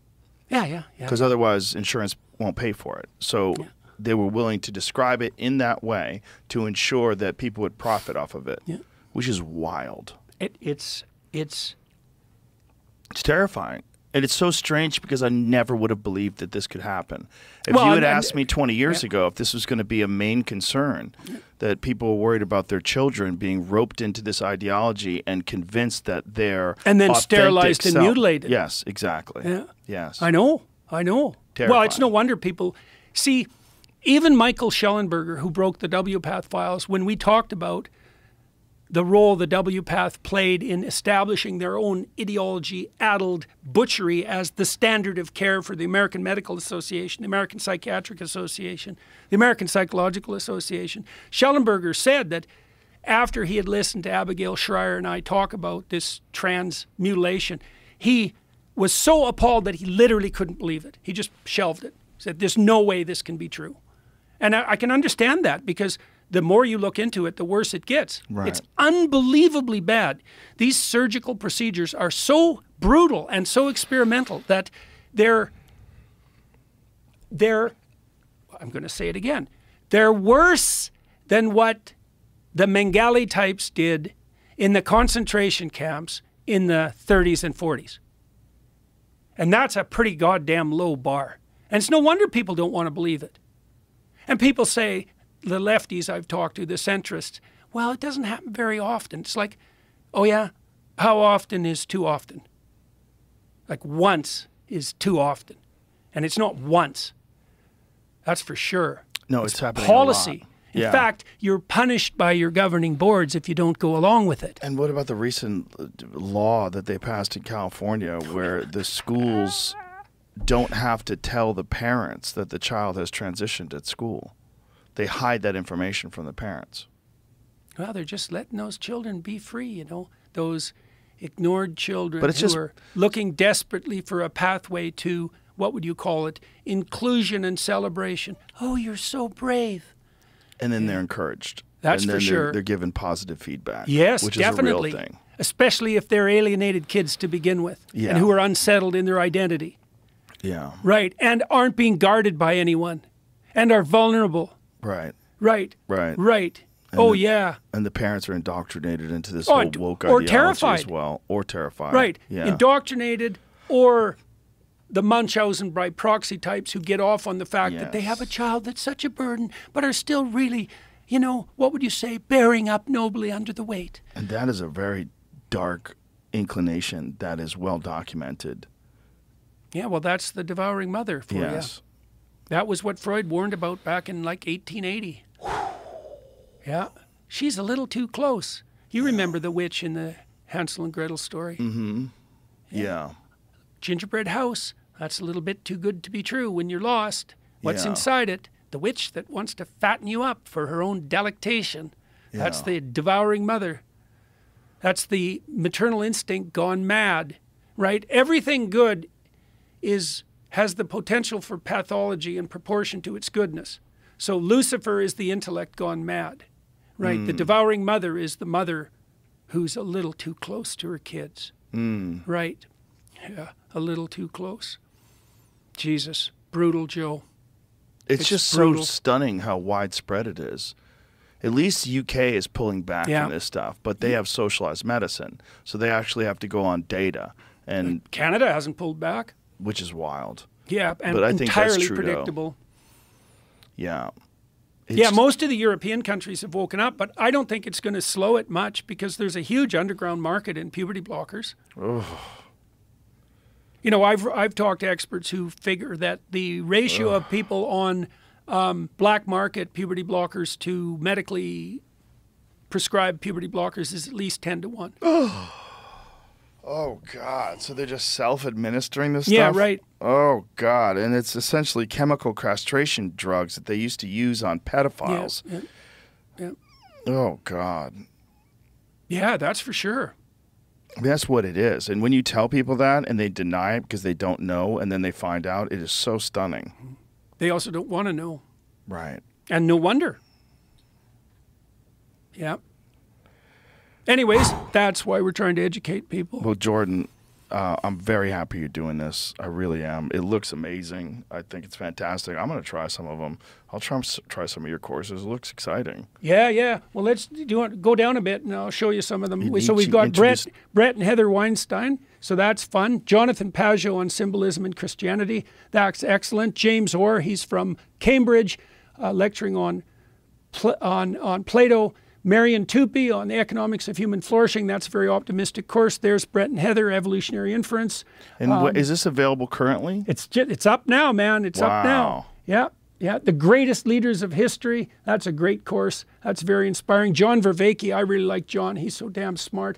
The Boy Crisis with Warren Farrell. I did a course on Nietzsche, on Beyond Good and Evil. Do you want to run that? That's a fun preview. Sure, let's run that. We'll wrap it up with this. Okay. Books. I write in a single sentence what it takes other men a book to write, that it wasn't egotistical because it happened to be true.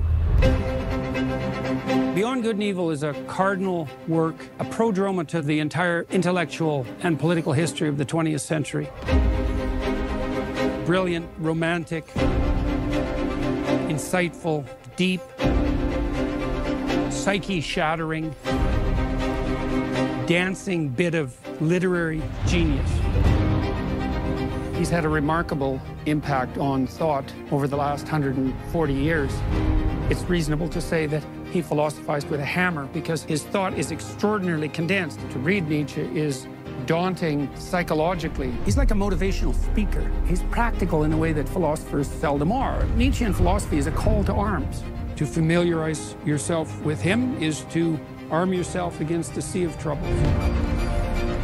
And since you will encounter a sea of troubles, you better pray that you're armed. And this is one way to do it. All right. How to philosophize with a hammer. Jordan, thank you very much, my friend. Hey, man, it's always a pleasure to see you, Joe. Yeah, it was very fun watching you on Kill Tony, too. Oh, thank you. Yeah, that was fun, and that was a good opportunity. You were great, too. I can't wait for that to come out, because it's fun. Oh, thank you, sir. It's always a pleasure to be on your show. Always a pleasure to see you. All right. Bye, everybody.